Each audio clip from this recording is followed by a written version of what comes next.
Hey guys, welcome back to the channel. This is a story about what if Deku had the power of the Green Ranger Part 1. If you guys enjoy this what if and want to see Part 2, comment down below and let me know before I start. Please do support for more awesome content and leave a like, and don't forget to subscribe to my channel and also share this video with your friends and check out the description in my playlist. The author of the story, 𝗕𝗂𝗁𝗂𝗃𝗓𝗡 from WhatIf. So let's start the video. "I'm sorry, Mrs. Yagi, but your son here is quirkless," said the doctor. That was the day everything changed. Izuku-Yagi, son of the number 1 hero All Might and the number 5 hero Green Magnet, was diagnosed quirkless, while his twin sister Izumi Yagi was given a very powerful telekinesis quirk. As the years went on, Izuku was bullied by Izumi, as well as his former friends, 𝗕𝗂𝗁𝗵𝗃𝗲, 𝗕𝗂𝗵𝗃𝗲, Shoto Todoroki, and Shoka Todoroki, and his parents completely ignored and neglected him. Then one day when he was in middle school, "Alright class, it's time to start thinking about your futures, but who am I kidding, you all want to be heroes," said the teacher. The class, save for Izuku, starting cheering. "Please. You can't possibly put us in the same league as these extras," said Katsuki. "Ah yes, 𝗕𝗂𝗁𝗵𝗃𝗲. You, your sister, Izumi Yagi, and the Todoroki twins are applying for the hero course, right?" said their teacher. "Demen, right we are. We're gonna be the top heroes and be richer than All Might," shouted Katsumi as she and the others showed off their quirks. "Oh, and Izuku-Yagi's also applying for the hero course, right?" said the teacher. Katsuki immediately slammed his hand down on Izuku's desk. "Deku, you think UA would want someone as useless as you when they could have people like us?" screamed Bakugo. "Alright Bakugo, settle down," said their teacher. After class, Izuku was about to head home when his sister and the others stopped him. "Deku," shouted Izumi. "What do you want?" said Izuku. Katsuki then grabbed Izuku's notebook from him. "Hey, give it back," said Izuku as he tried to get his notebook back, but they kept it out of reach. "PFFF. What's this? Hero analysis for the future. You're pathetic." Izumi laughed. "I thought we told you to give up," said Shoto. "Just give it back," said Izuku. "I got a better idea," said Katsuki as he burned Izuku's notebook with an explosion, then threw it out the window. "No!" screamed Izuku. "Just give up, you useless Deku. You'll never be a hero. You'll never amount to anything," said Katsumi. "And don't bother telling Mom and Dad what we do to you. They won't believe you. They never even pay attention to you," said Izumi. "Come on guys, let's get out of here. We got better things to do than waste our time with a worthless Deku," said Shoko as they all turned to leave. "You know, if you really want to be a hero that badly, there might actually be another way. Just pray that you'll be born with a quirk in your next life. Then take a swan dive off the roof of the building," said Izumi as she and the others laughed at Izuku before leaving. After that, Izuku went and got his notebook out of the fountain. "Stupid jerks," he said to himself. After that, he walked home by himself. When he was walking home, he suddenly started glowing green. "What the?" he said. Next thing he knew, he was launched into the sky, and then he was in some sort of high-tech looking room. "Welcome, human," said a voice. Izuku turned around to see a giant tube with a large floating head in it. "What the WWHO are you?" said Izuku, who was freaking out. "I am Zordon of 𝗪𝗪. I am an interdimensional being caught in a time warp," said Zordon. "And my name is Alpha 5, said a high-pitched voice. Izuku turned around to see a short robot of some sort. 14. "What the?" said Izuku. "Calm down, young Izuku," said Zordon. What do you want even?" asked Izuku, who was still freaked out.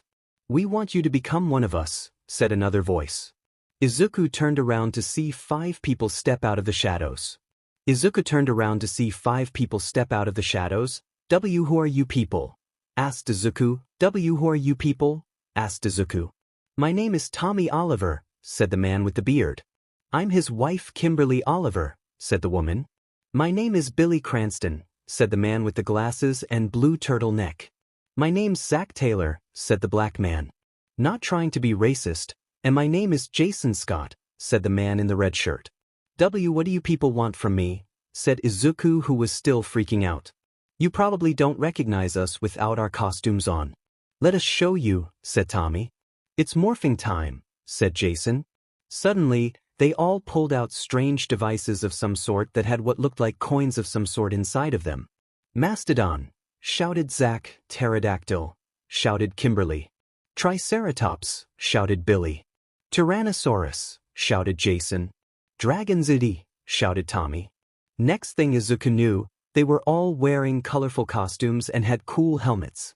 This was Jason's costume, this was Jason's costume, this was Billy's, this was Billy's, this was Zack's, this was Kimberly's, this was Kimberly's, and this was Tommy's, and this was Tommy's. Power Rangers. They all said at the same time while doing cool poses. Power Rangers. They all said at the same time while doing cool poses. Holy CRP. You guys are the Power Rangers. One of the biggest hero teams in America, said Izuku in shock. That's right, kid, said Tommy as he and the others took their helmets off. What are you guys doing here in Japan? Asked Izuku. We're not in Japan, kid. You're here in America, said Jason. Wait, what? Said Izuku. That's right, Izuku. You were teleported here to the command center, our base of operations, said Zordon. But I gotta get back home to my family, said Izuku. No offense, kid, but we know how your family's actually been treating you, said Zack. How do you know about that? Asked Izuku. I am a sage, Izuku. I know many things, including how your sister and her friends bully you and your parents completely ignore you, just because you don't have a quirk, explained Zordon. You're a sage? Asked Izuku. Yes. It's like I told you, I come from the planet of 𝗬𝗪, but I was trapped in a time warp by an evil sorceress named 𝗕𝗏𝗵𝗃𝗲 thousands of years ago, explained Zordon. So this isn't a quirk? Because I'm pretty sure quirks didn't exist thousands of years ago, said Izuku. That is correct, Izuku. The Power Rangers aren't the work of quirks either, said Zordon. Wait, what? Said Izuku as he turned around to face the Power Rangers. That's right, kid. Believe it or not, we're quirkless just like you, said Tommy. You are. I know you never exactly told the public what your quirks are, but I didn't think it was because you didn't have any, said Izuku. Well, we don't, kid. But Zordon chose us anyway because he knew we were worthy of being Rangers, said Billy. But I don't understand. What does any of this have to do with me? Asked Izuku. Well, it's like I said, Izuku. We want you to become one of us, said Tommy. What? Said Izuku in disbelief. More specifically, I want you to take my place as the new Green Ranger, said Tommy. Wait, screamed Izuku in absolute shock. Thing is, I'm retiring soon. We are, said Tommy. But why? Asked Izuku. We've been doing this for almost 30 years, kid. We're not gonna be around forever. And some of us have families now, said Kimberly. But what makes you think I have what it takes to be the Green Ranger? It's not just because I have green hair, is it? Asked Izuku. No, it's not. I've been watching you for a while now, Izuku. You have a good heart, you only want to help people and make the world a better place. You're still determined to be a hero, despite what your sister and the others keep telling you. That proves you are worthy to be the next Green Ranger, said Zordon. But does that mean I would have to move here to America? Asked Izuku. No, Izuku, it's fine for you to be a Power Ranger in Japan. It's about time there were Power Rangers in other countries besides America, said Jason. So are you in? Asked Tommy. Izuku had his head down and thought about this for a moment. You are an embarrassment to my family. Make your own food. I'm not cooking food for a failure. Useless, Deku. You'll never amount to anything. You. A hero. Please. Take a swan dive off the roof of the building. Izuku looked back up at them. Will I still be able to attend UA as the Green Ranger? He asked. Of course. And if anyone asks what your quirk is, you can just say it's that you have the ability to transform into the Green Ranger or whatever, said Tommy. Alright. I'm in, said Izuku. Tommy smiled and put his hand on Izuku's shoulder. Good. Welcome to the Power Rangers, kid, said Tommy. After that, Izuku teleported back to Japan. The Rangers gave him a watch that allows him to contact Zordon and the others, as well as teleport to and from the command center. When he got home his parents didn't notice, since they haven't paid attention to him in over a decade.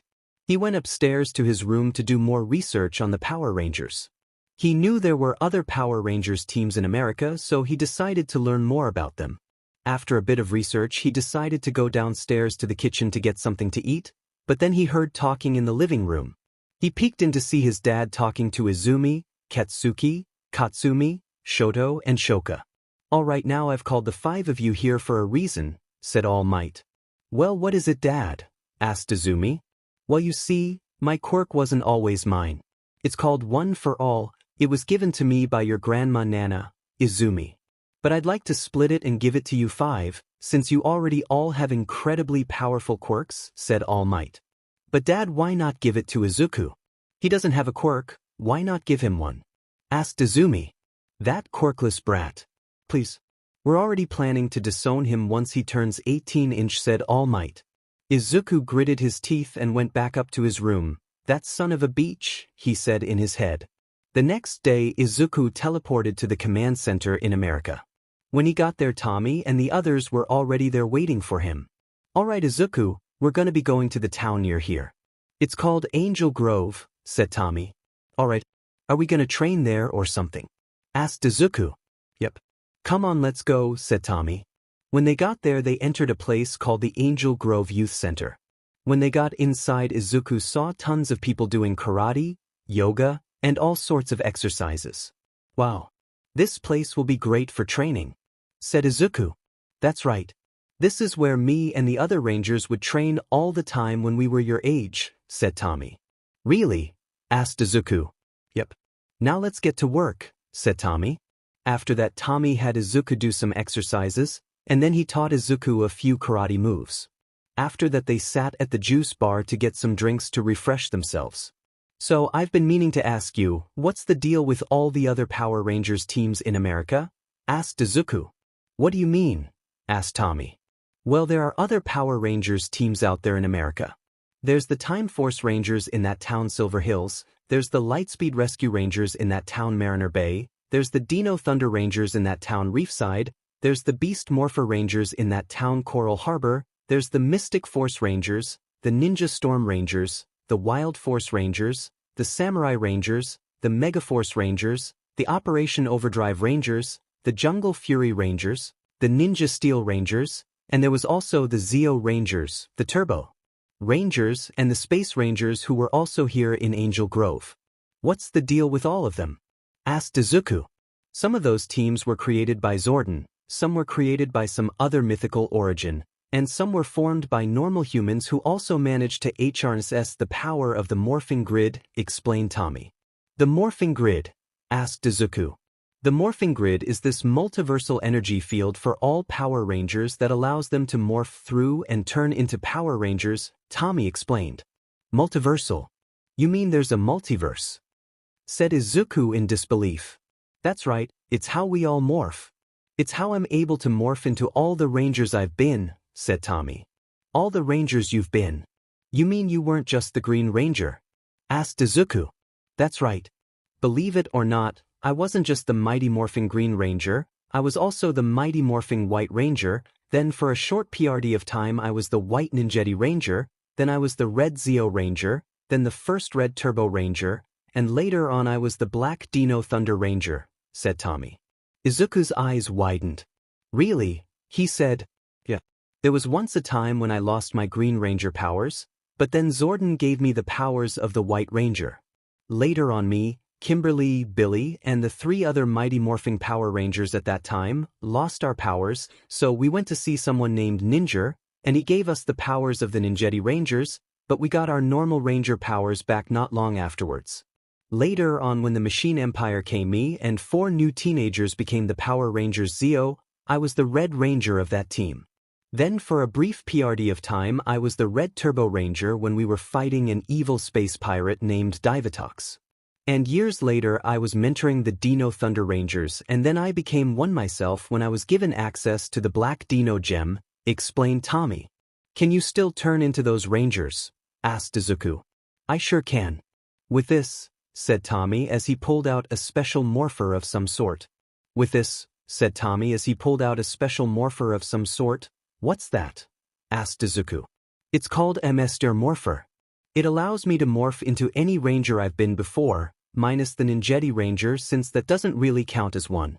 But pretty soon I won't be able to morph into the Green Ranger since that will be your power, but I'll still have the other 4-inch, explained Tommy. Wow.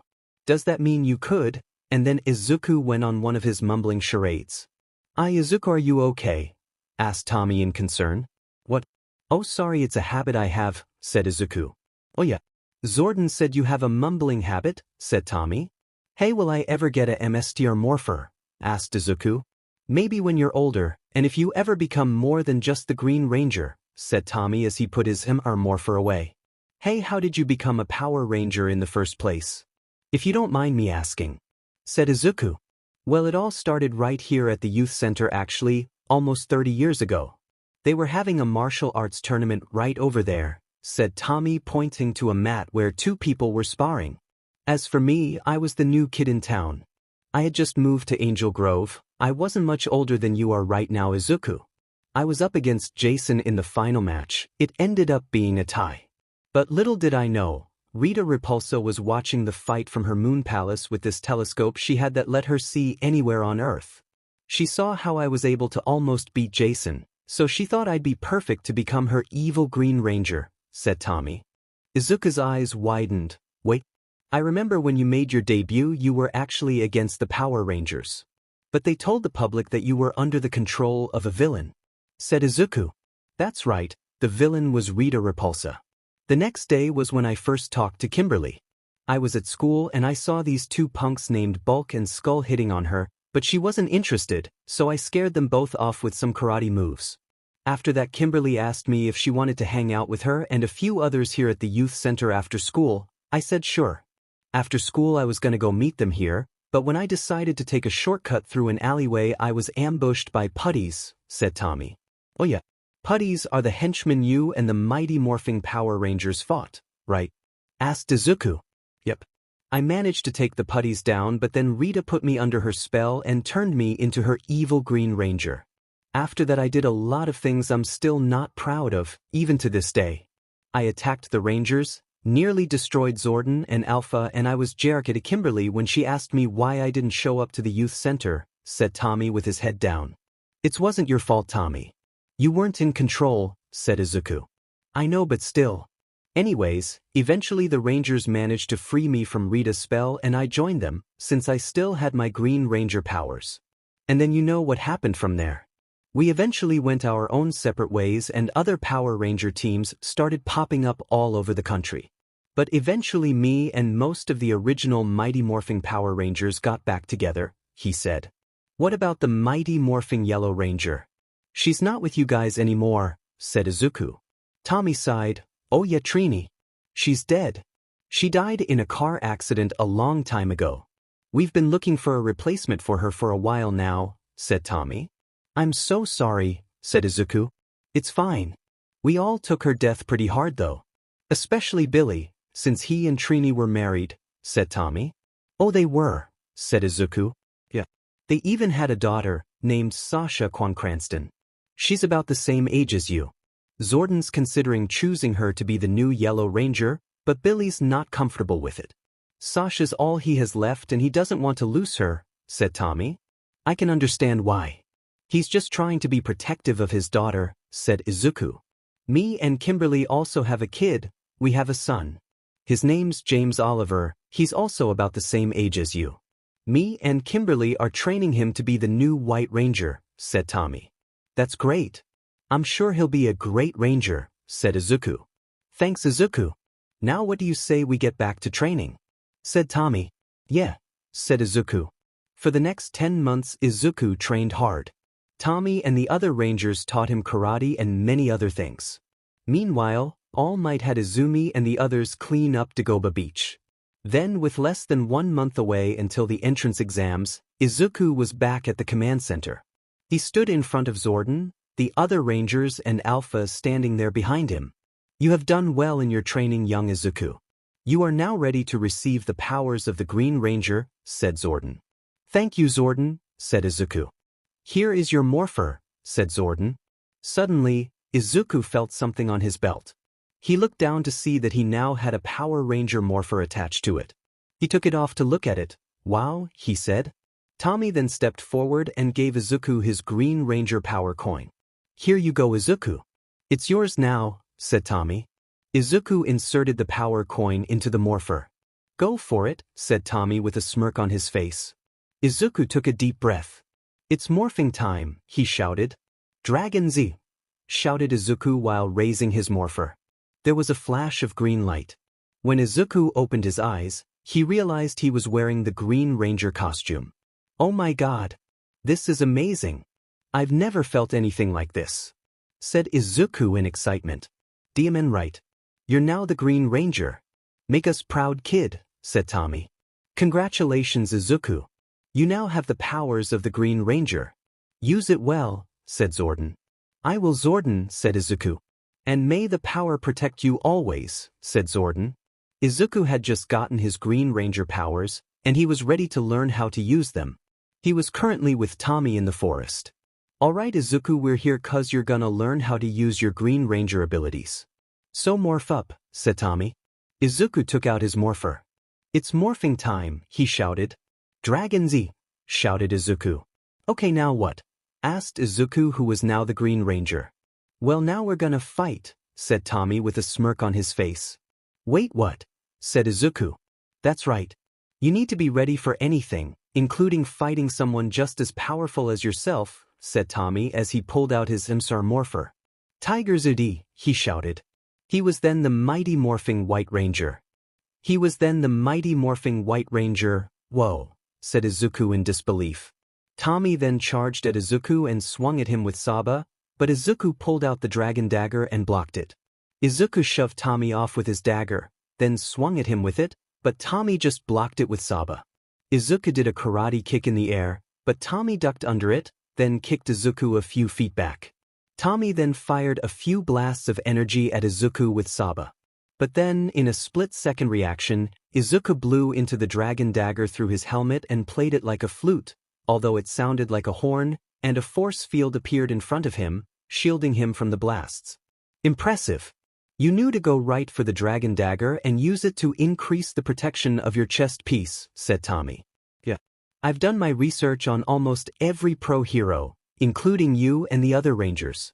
I've always wondered how you were able to play this thing like a flute, even though it sounds like a horn, and how you were able to play it through the helmet which was covering your mouth up, said Izuku looking at the dragon dagger. Yeah, even I don't really know how it's able to do that. But it can do a lot more too, but we'll get to that later. Now let's see if you can handle fighting my other 4 Ranger forms, said Tommy. Wait, the Ranger 5. Red. Shouted Tommy as he morphed into the Red 𝗬𝗄 Ranger. After that, Izuku fought Tommy in all his other Ranger forms. He fought him as the Red 𝗬𝗄 Ranger, the Red Turbo Ranger, and the Black Dino Thunder Ranger. After a little while, Izuku and Tommy unmorphed and sat down to catch their breath. You did good today, kid. I'm proud of you, said Tommy. Thanks. It's weird, the moment I morphed into the Green Ranger, I instantly knew how to use all the powers and abilities. It's like all the information was downloaded into my head, said Izuku. That's right. When you morph, the information is automatically downloaded into your mind, so it feels like you've known how to do all this stuff your whole life. It feels weird at first, I know, said Tommy. 1 week later, Izuku and Tommy were standing in the middle of the desert. So why are we out in here in the middle of nowhere again? Asked Izuku. Well, first of all, we're waiting for someone to get here, said Tommy. Who is it? Asked Izuku. Suddenly there was a flash of black light and a man teleported near them. Here he is now, said Tommy as they walked over to him. Here he is now, said Tommy as they walked over to him. Hey Adam, said Tommy. Hey Tommy, it's been a while, said Adam as he and Tommy did a manly handshake or whatever it is you call it.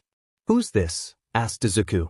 This is 𝗵𝗃𝗲, the second Mighty Morphin Black Ranger, the Green 𝗬𝗄 Ranger, and the first Green Turbo Ranger, said Tommy. Nice to meet you, you must be Izuku. Tommy and the others have told me a lot about you, said Adam as he and Izuku shook hands. Wait, second Mighty Morphin Black Ranger. You mean it wasn't always Zack? Asked Izuku. Yeah, there was a time when Zack Jason and Trini left, but that's a story for another day. Anyways, the reason we're all out here is because this is a good place to summon the Dragonzord. Since it's out here where there's no people around, explained Tommy. Wait, the Dragonzord? You mean that giant robot you could summon as the Green Ranger? Said Izuku in shock. That's right. You never know when there's gonna be a giant monster or something, so you need to be ready. So you're gonna have to learn how to summon it, control it, and fight with it. That's why I called Adam here. He agreed to help you learn how to use the Dragonzord to fight other giant enemies, said Tommy. How would he help? Asked Izuku. I'm gonna summon my Lion Thunderzord and you're gonna have your Dragonzord go up against it, explained Adam. After that the Dragonzord's gonna go up against the White Tigerzord, but we're gonna start with something small first, said Tommy. So how do I summon the Dragonzord? Asked Izuku. Well, first, morph into the Green Ranger, instructed Tommy. Okay, said Izuku as he pulled out his morpher. Dragon-𝗧𝗓𝗍, he shouted. Okay, now what? Asked Izuku, who was now the Green Ranger. Well, now Adam here's gonna morph into the Black Ranger, said Tommy. It's morphing time, said Adam as he whipped out his old Black Ranger morpher. Mastodon, he shouted. Okay, I'm ready, said Adam, who was now the Black Ranger. Okay, I'm ready, said Adam, who was now the Black Ranger. You know what to do, Adam, said Tommy. Adam nodded. Mastodon Lion Thunderzord power, shouted Adam. Suddenly, the ground started shaking. Izuku turned around to see what looked like a giant black robot woolly mammoth heading towards them. When it got closer to them, it transformed into what looked like a giant black robot lion. When it got closer to them, it transformed into what looked like a giant black robot lion. All right, I'll get inside it, said Adam before teleporting inside the Lion Thunderzord. All right, Izuku, take out your dagger, said Tommy. Izuku removed the dragon dagger from his belt. Okay, now what? He asked. You're gonna do the same thing you did last week in the woods, when you played the dagger like a flute and used it to make your chest plate stronger. Only this time you'll use it to summon the Dragonzord, explained Tommy. Oh, now I remember. You would use this to summon the Dragonzord by playing it. I just need to play the same tune from before, said Izuku. Exactly. Only this time you think of summoning the Dragonzord while doing it, not increasing your chest piece's strength, said Tommy. All right then, let's do this, said Izuku as he put his dagger up to his mouthpiece. He started playing the tune. It's this, but Izuku's standing in the desert, not on top of a building. Also, the Dragonzord emerges in front of a nearby beach, not the docks. Suddenly, the ground started shaking even more than when the Lion Thunderzord came. Izuku and Tommy turned around to see the Dragonzord heading towards them. Izuku and Tommy turned around to see the Dragonzord heading towards them. It let out a mighty roar. All right, Izuku, position it in front of Adam's Zord, instructed Tommy. Izuku guided the Dragonzord in front of Adam and his Lion Thunderzord, with a few yards between them. All right, the rules are simple. Whoever manages to knock the other one over first, wins. All right, explained Tommy. All right, said both Izuku and Adam. Adam, are you ready? Asked Tommy. I'm ready, said Adam from the cockpit of his Zord. Izuku, are you ready? Asked Tommy. Oh yeah, I'm ready, said Izuku. Begin, said Tommy. The two Zords clashed at one another. The Dragonzord fired missiles from its fingers at the Lion Thunderzord, but its heavy armor protected it. The Lion Thunderzord rammed the Dragonzord's feet, causing it to stumble backwards and almost lose balance. In the end, the Dragonzord managed to defeat the Lion Thunderzord by tipping it upside down and not giving it a change to get back up. Izuku is the winner, Tommy declared. After that, Adam teleported out of the Lion Thunderzord and unmorphed. Sorry if I went too rough on you, Adam, said Izuku. No, it's fine. I wanted you to give it your all, said Adam. What about your Thunderzord though? It looks pretty banged up, asked Izuku in concern. It's fine. Zordon can fix it, said Adam. After that, the Lion Thunderzord teleported away. All right, now it's my turn, said Tommy as he pulled out his morpher. 𝗕𝗫𝗁, he shouted as he morphed into the White Ranger. All right, 𝗧𝗵𝗲, you ready? Tommy asked his sword. Yes, I am, said 𝗧𝗵𝗲. Oh, it can talk, said Izuku. Yeah, I forgot to mention that. Meet 𝗧𝗵𝗲, He's a magical talking sword that 𝗲𝗏 gave me. 𝗧𝗵𝗲, say hi to Izuku, said Tommy as he held 𝗧𝗵𝗲 in front of Izuku upside down, since his head was at the bottom of the hilt. Pleasure to make your acquaintance, Izuku, said 𝗧𝗵𝗲. Pleasure to make your acquaintance too, 𝗧𝗵𝗲, said Izuku. All right, 𝗧𝗵𝗲, let's do this, said Tommy as he held 𝗧𝗵𝗲 upside down and lifted him into the air. Activate the 𝗕𝗏𝗧𝗏, said 𝗧𝗵𝗲. 𝗕𝗏𝗧𝗏 power up, shouted Tommy. Suddenly, they saw the 𝗕𝗏𝗧𝗏 running towards them at full speed. Tommy jumped on top of it and rode it over to the 𝗓𝗏𝗧𝗏. Tommy jumped on top of it and rode it over to the 𝗓𝗏𝗧𝗏. The 𝗓𝗏𝗧𝗏 got in position in front of the 𝗕𝗏𝗧𝗏. No offense, Tommy, but your 𝗕𝗏𝗧𝗏 seems kinda small compared to my 𝗓𝗏𝗧𝗏, said Izuku, smirking under his helmet. Looks can be deceiving, said Tommy before going inside the cockpit of the 𝗕𝗏𝗧𝗏. Start the video at 0:08, stop at 0:20, I stand corrected, said Izuku. All right, Izuku. Same rules as before. Whoever manages to knock the other one to the ground first wins. As soon as Adam says begin, we go. Got it, said Tommy. Got it, said Izuku. And begin, shouted Adam. The 𝗓𝗏𝗧𝗏 and 𝗕𝗏𝗧𝗏 clashed at one another. The fight was long and hard. The 𝗓𝗏𝗧𝗏 fired finger missiles at the 𝗕𝗏𝗧𝗏, while the 𝗕𝗏𝗧𝗏 punched the 𝗓𝗏𝗧𝗏 repeatedly. In the end, the 𝗓𝗏𝗧𝗏 managed to charge at the 𝗕𝗏𝗧𝗏 and knock it to the ground. Izuku is the winner, Adam declared. After that, Tommy got out of the 𝗕𝗏𝗧𝗏 and unmorphed, and the 𝗕𝗏𝗧𝗏 teleported away. Izuku also unmorphed and the 𝗓𝗏𝗧𝗏 teleported away. You've done well, Izuku. You managed to beat both me and Adam in Zord combat. You're ready, said Tommy.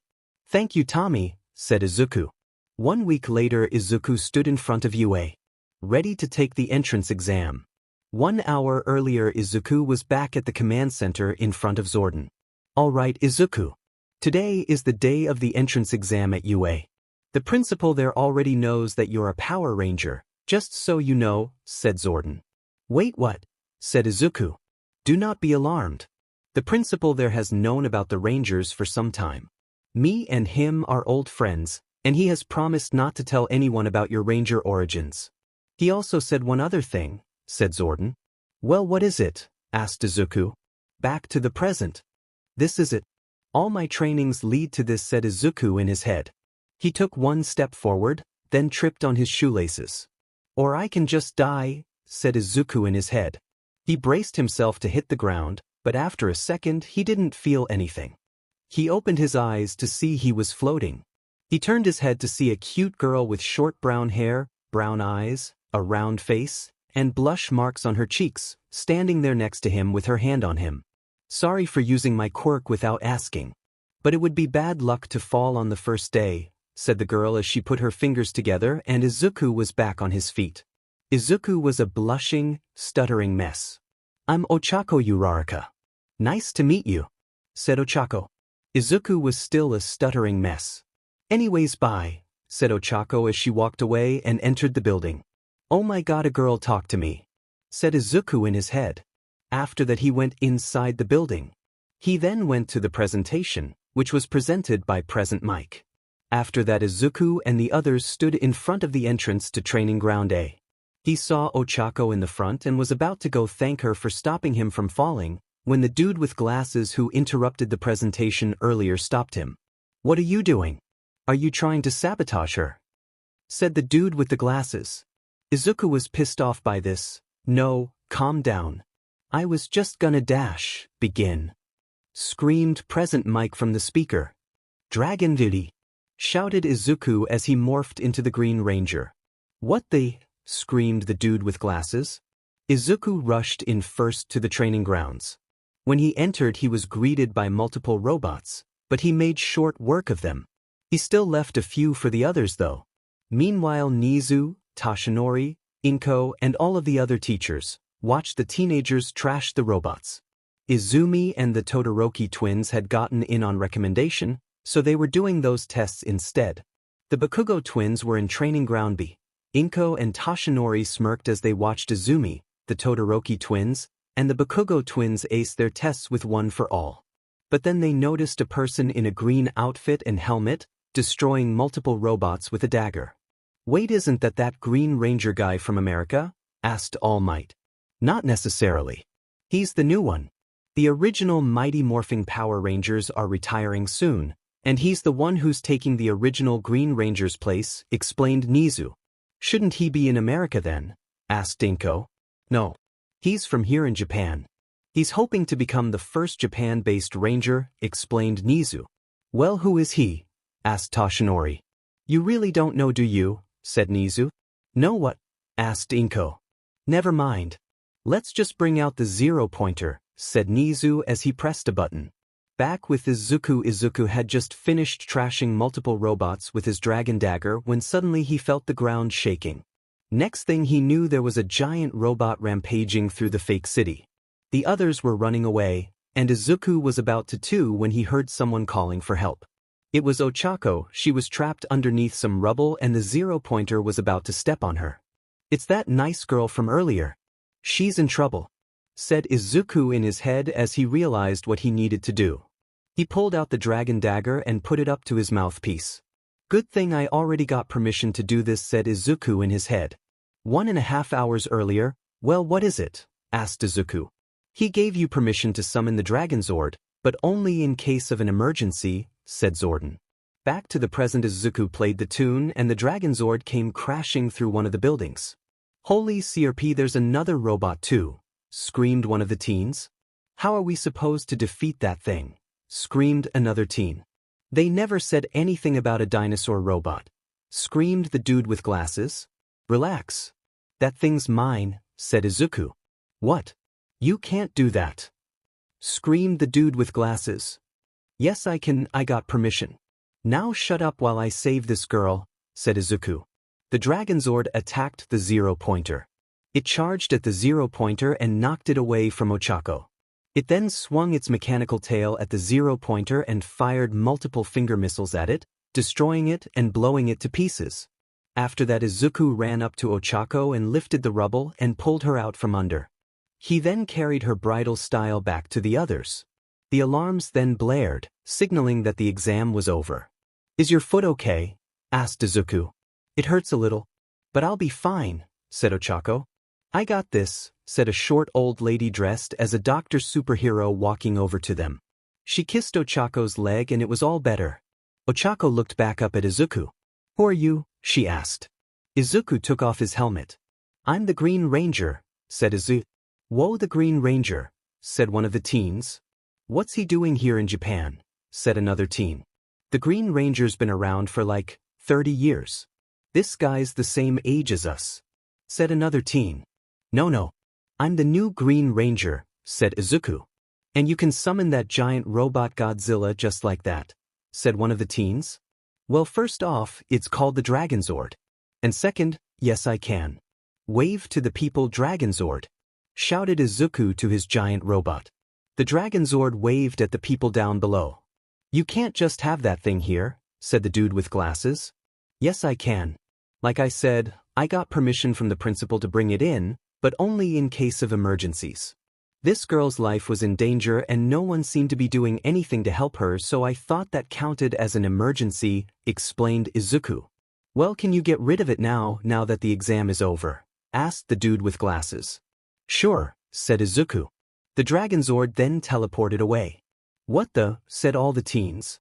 Meanwhile, with the teachers, they just witnessed the Green Ranger summon a giant robot dinosaur and obliterate the zero-pointer.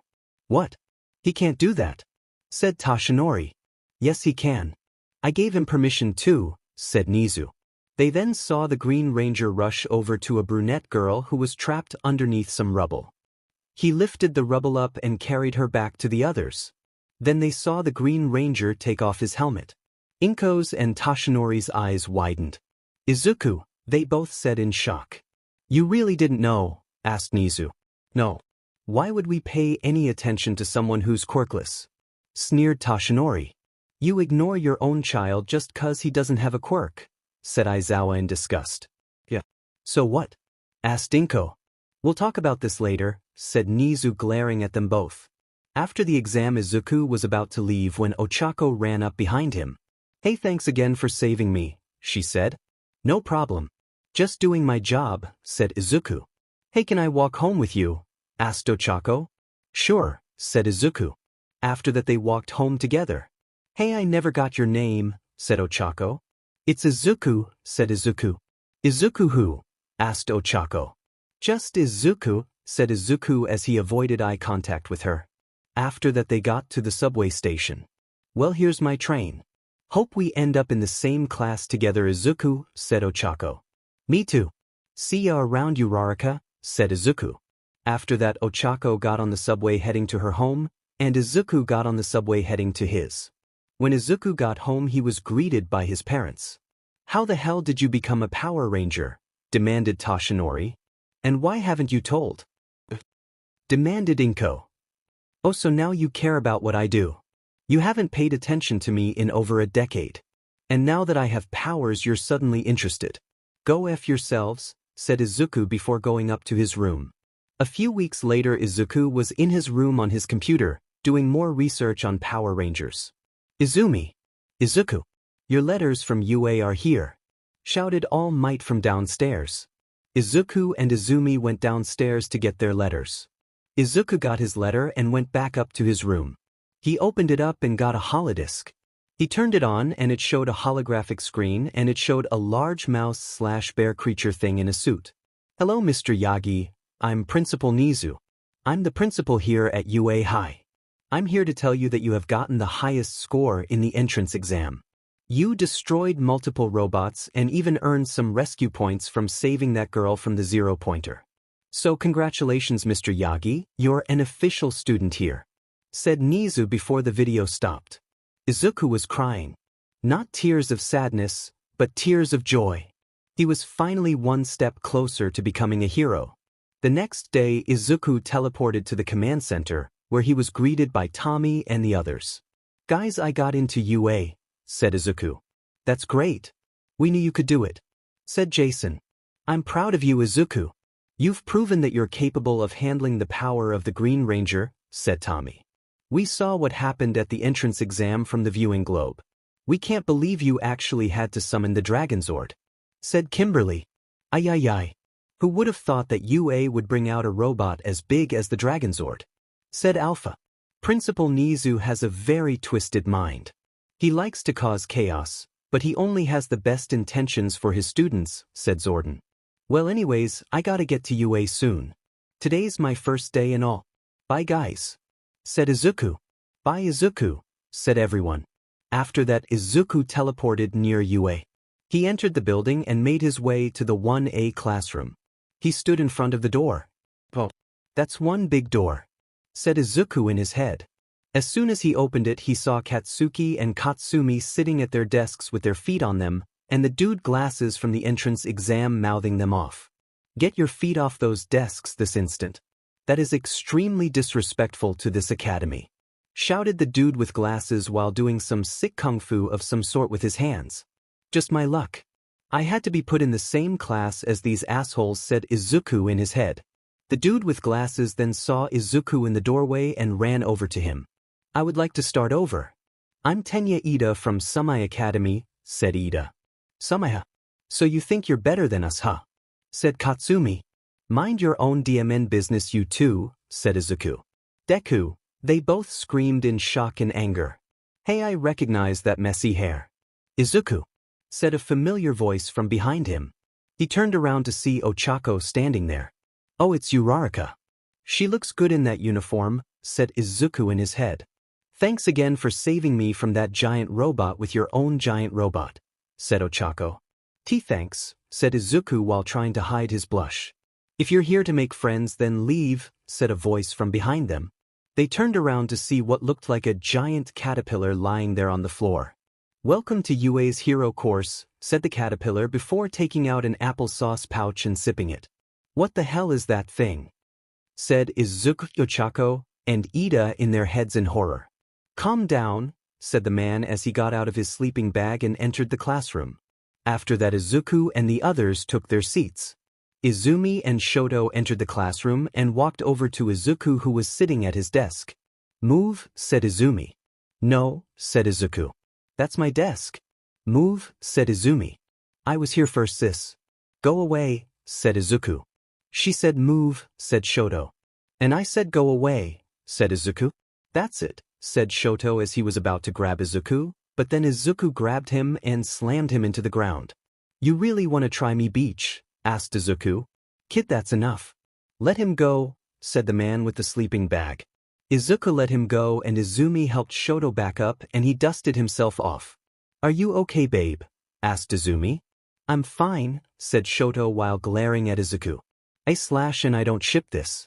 I just saw other people having them be a thing in their Izuku-Yagi books, so I thought I'd do it too. The man with the sleeping bag glared at Izumi and Shoto. And you too, it's his seat. He was there first. So the two of you sit in the very back of the class, said Aizawa. Izumi's and Shoto's eyebrows furrowed, but you can't dash. Yes, I can. Now sit in the back, said the man. Izumi and Shoto grumbled and sat in the back row. Everyone here. I'm Shota Aizawa.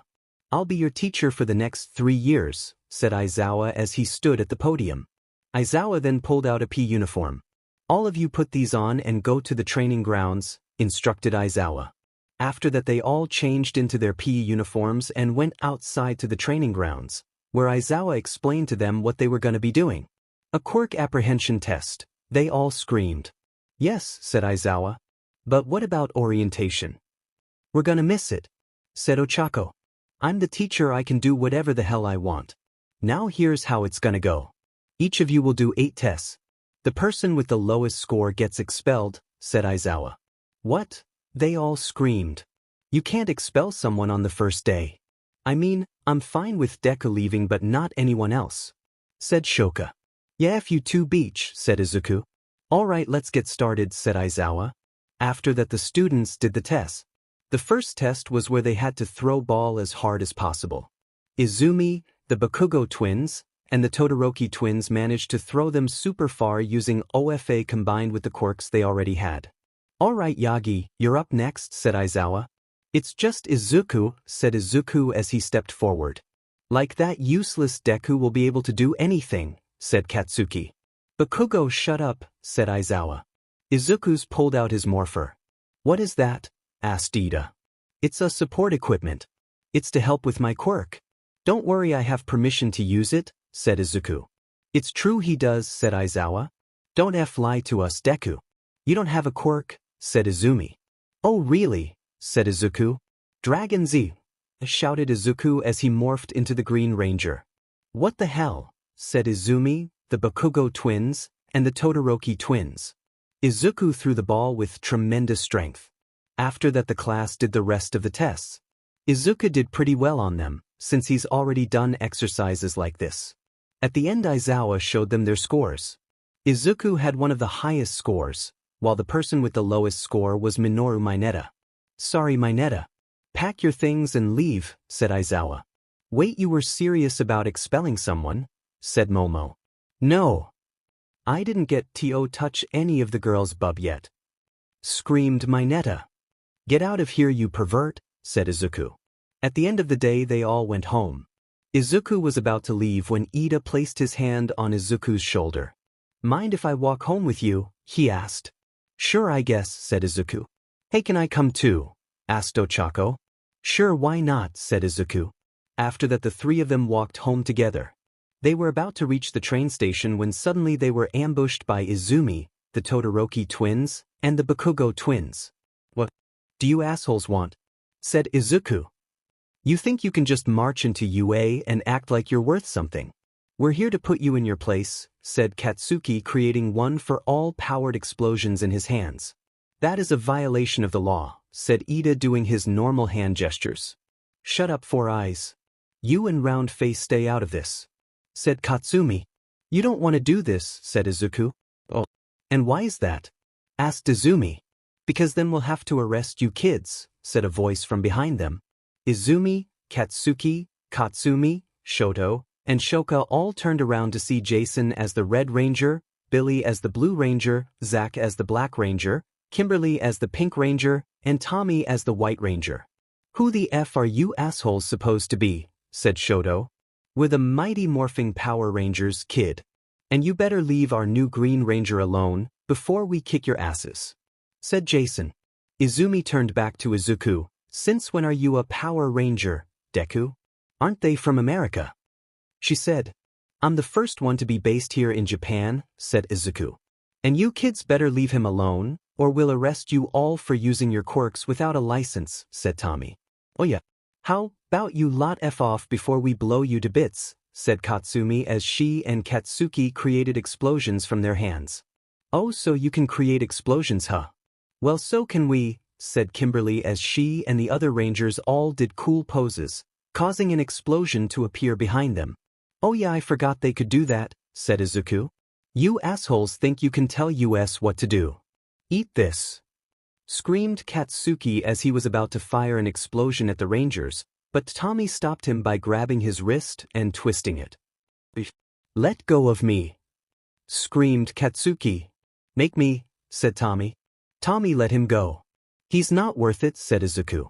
Fine, said Tommy, letting Katsuki go. Now why don't you kids run along? We are pro-heroes and we can arrest you, said Kimberly as she and the others held up their hero licenses. Come on guys, let's get out of here. We got better things to do, said Izumi. The Bakugo and Todoroki twins glared at Izuku. This isn't over, Deku, said Katsuki. After that they left. The Rangers walked over to Izuku, Ochako, and Ida. You kids okay? Asked Tommy as he and the others unmorphed. We're fine.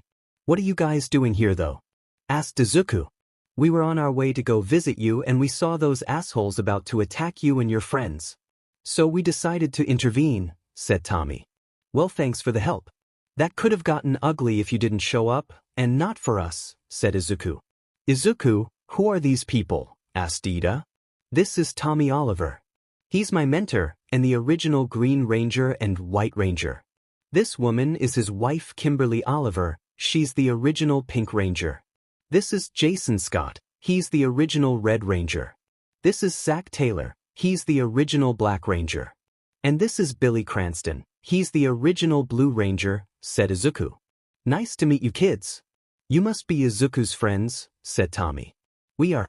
Thanks for your help, sir, said Ochako. No problem. We're glad to help, said Kimberly. After that they all went to the train station together. All right, Izuku, we'll see tomorrow, said Tommy. Bye guys, said Izuku. Bye Izuku, said the Power Rangers. After that Izuku, Ochako, and Ida all got on the subway and headed home. The next day Izuku and the others were sitting in class. Said a voice from outside the classroom. Oh no, said Izuku in his head as he recognized the voice. Coming through the door like a normal person, shouted All Might as he entered the classroom with Inko right behind him. Holy 𝗬𝗵𝗲 All Might in green magnet, said Kaminari. And All Might's in his Silver Age costume. It's so retro, said Ojiro. Hello students. Welcome to Heroing 101. Here you will learn what it takes to be a hero, said All Might. Like you'd ever know what it really means to be a hero, old man, said Izuku in his head. But the first step to being a hero is, said All Might. Suddenly multiple suitcases ejected out of the wall. Looking good, said All Might. Now put these on and meet us at the training grounds, said Inko. After that they all changed into their hero costumes. This is Izumi in her costume. This is Katsumi in hers, she also has the gauntlets and the mask.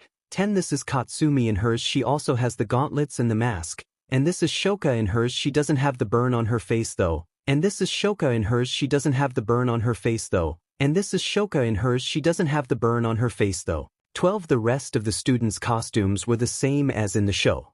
Izuku was wearing just a green t-shirt and jeans. Izuku, where's your costume? Asked Ida. Izuku pulled out his morpher. I have it all stored in here, he said. Your Green Ranger costume is cool, Izuku. I should have been more specific with my costume. It's skin tight, not really my style, said Ochako, blushing slightly. Izuku also blushed from seeing Ochako's skin-tight outfit. A/N. Yes, this is an Izuchi book. If you got a problem with that, then leave. You all look great. Most of you anyway, said All Might while glaring at Izuku. Alright, so here's what's gonna happen. You'll each be split into teams of 2. One team will play the role of heroes, while the other will play the role of villains. The villain team's job is to guard a fake bomb, while the hero team's job is to try and stop them, said 𝗵𝗃𝗁. Now to pick teams, said All Might as he reached into a box that had names in it. And the hero team is 𝗬𝗏𝗏 and Izuku-Yagi, but he will not be participating in the training because he's quirkless. So instead his sister Izumi Yagi will take his place, said All Might. He has a quirk, said Kirishima. No he doesn't. He's quirkless and has no place here, said 𝗵𝗃𝗁. You can't do that to me. Just because I supposedly have no quirk doesn't mean you can treat me differently than the others, said Izuku. Yes we can boy, growled All Might. You wanna go old man, said Izuku as he had his morpher ready. Mom? Dad? Izuku, stop. Let's not fight over this, said Izumi. Dad, said the rest of the class. You two are All Might's and Green Magnet's kids, said Kaminari. She's their kid, but not me, said Izuku pointing to Izumi with his thumb. We are your parents boy and you will do as we say, said All Might. Oh I don't think so, said a voice. They all turned to see Nizu and Aizawa standing there in the doorway. Izuku-Yagi earned his place here like everyone else. He will be participating in this training whether you two like it or not. If you two won't let him participate then you're both fired, said Nizu. All Might and 𝗵𝗃𝗁 grumbled. Fine, they both said. But now I believe Izuku-Yagi was supposed to be paired up with Ms. Uraraka. Now why don't you pick the villain team, All Might? And don't go picking favorites now, got that? Said Nizu.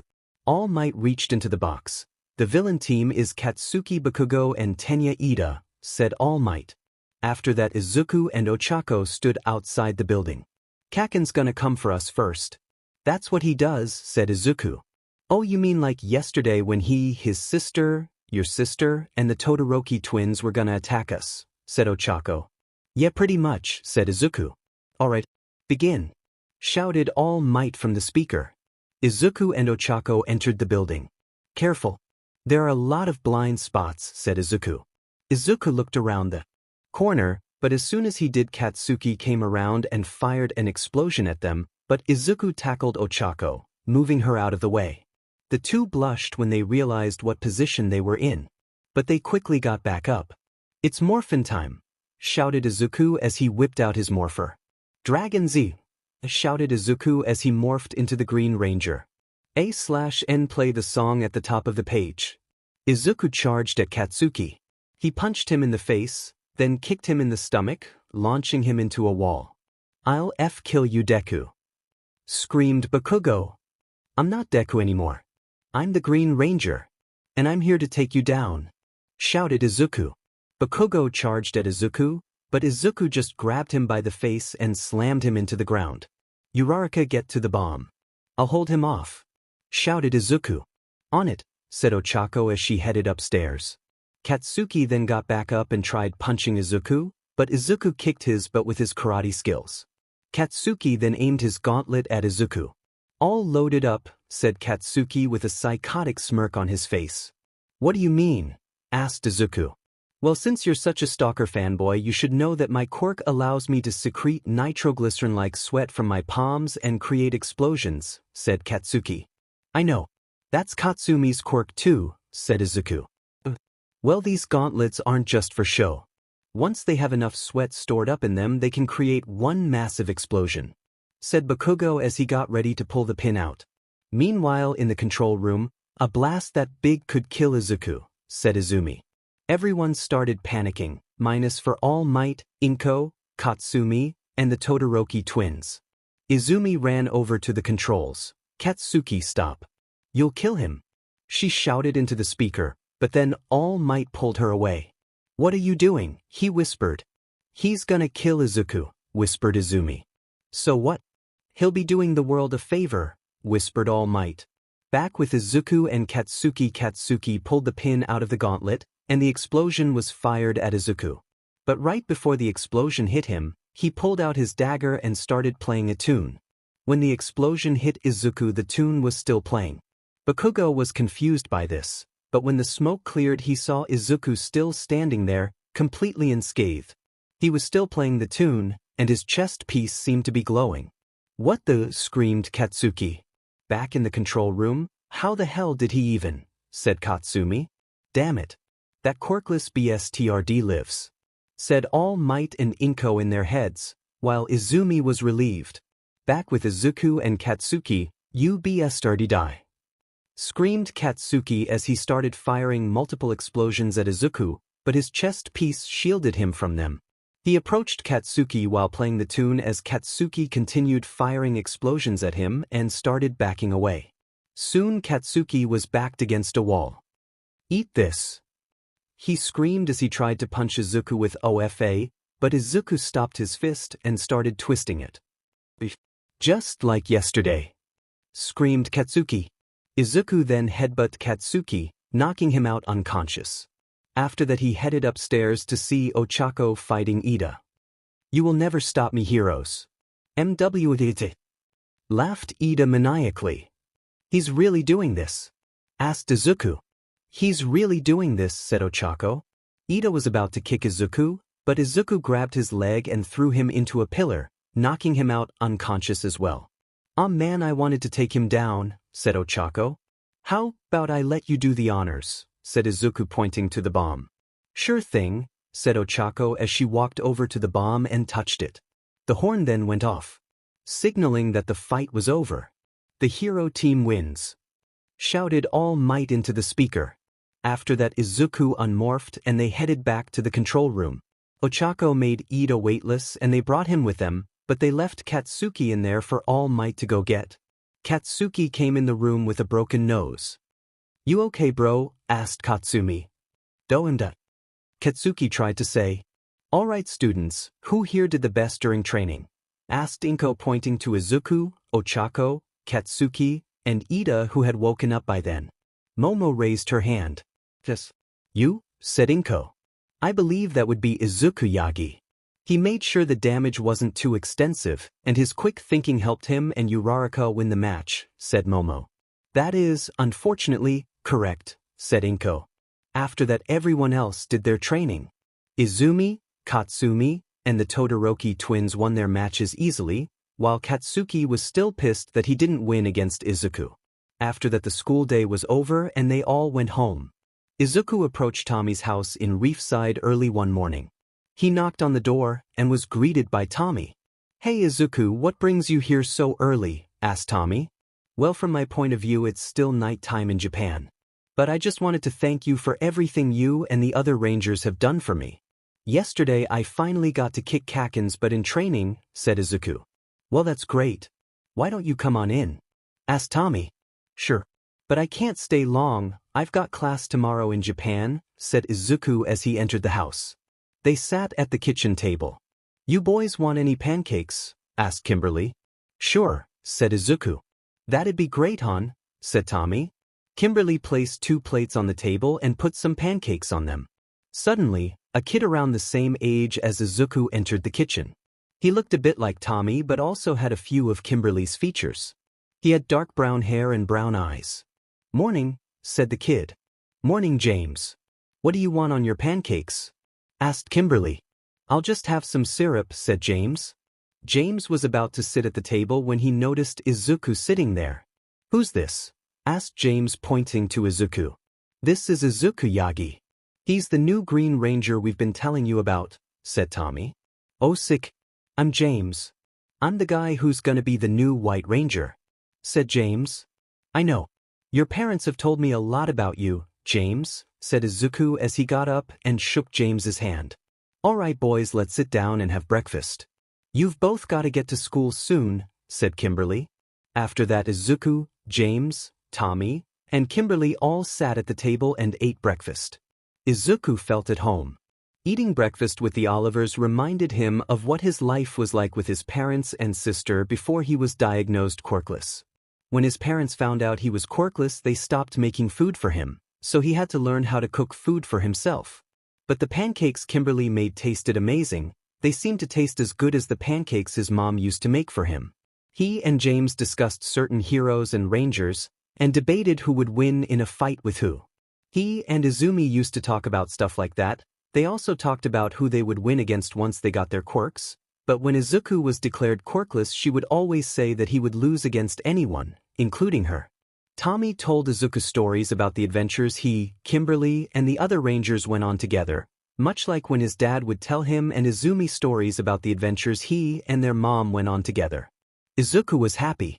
After they were done eating, Kimberly put the plates and silverware in the dishwasher. "Before you go home, Izuku, I want to show you something real quick," said Tommy. Tommy brought Izuku over to a table that had a little model of a T-Rex on it. It pulled on the lower jaw of the model, and suddenly a trap door opened up from the floor to reveal a hidden stairwell. "Whoa," said Izuku. "Whoa indeed," said Tommy. They went down the stairs and entered a large room. It had computer monitors on the walls, vehicles, and other things. "This is our base of operations. Well, besides the command center, of course. I thought I'd show it to you since you're officially a ranger now," said Tommy. "Sick," said Izuku. Izuku walked over to a bunch of pictures on the wall. Some of them were of Tommy and his family, while some were of him and the ranger teams he's been a part of. He looked at the first one. It was of Tommy and the original Mighty Morphin Power Rangers. It was of Tommy and the original Mighty Morphin Power Rangers. "I take it the one in yellow is 𝗓𝗓?" asked Izuku. "Yeah. She was one of the best rangers I've ever fought beside," said Tommy. Izuku looked at the next picture. It was of Tommy, Jason, Adam, and the other Zeo Rangers. It was of Tommy, Jason, Adam, and the other Zeo Rangers. "Jason was the Gold Zeo Ranger?" asked Izuku. "Yeah. When we needed extra help fighting the Machine Empire, Jason came back to take on the powers of the Gold Ranger," said Tommy. "Who are the other three in this picture?" asked Izuku. "The Blue Zeo Ranger is Rocky DeSantos. He was also the second Mighty Morphin Red Ranger. The Yellow Zeo Ranger is Tanya Sloan. She was also the first Yellow Turbo Ranger. And the Pink Zeo Ranger is Catherine Hillard, but we called her Cat. She was also the second Mighty Morphin Pink Ranger and the first Pink Turbo Ranger," said Tommy. "Hey, you never explained to me why Jason, Zach, and 𝗓𝗓 left," said Izuku. "Well, you see, they won this contest to go to a world peace conference to help make the world a better place. So Zordon called in Rocky, Adam, and another girl named Aisha Campbell to take their places.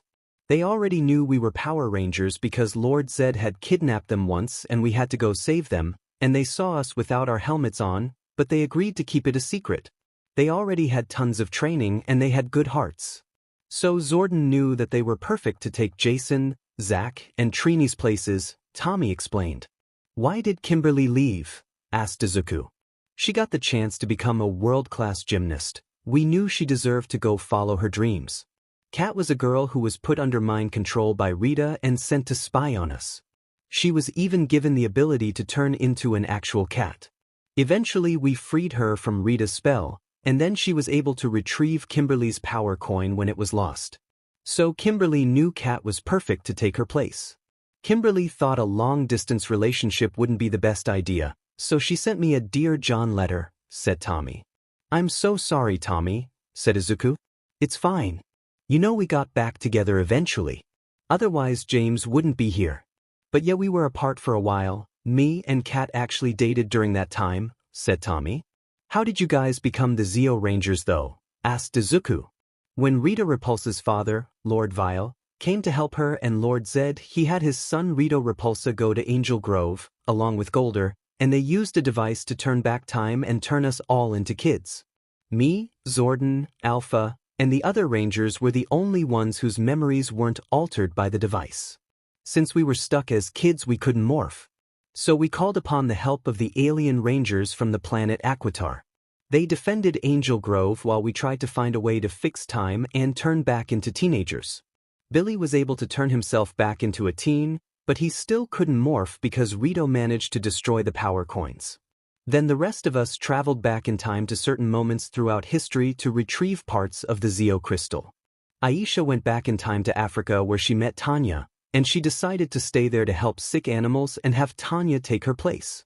When we each got back to our time, we managed to reset time to the way it was before and turn ourselves back into teenagers. After that we said goodbye to the Aquitar Rangers.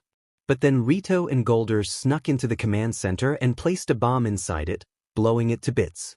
We managed to teleport outside just in time though. When we were rummaging through the wreckage, we found the Zeo crystal, which was completely undamaged.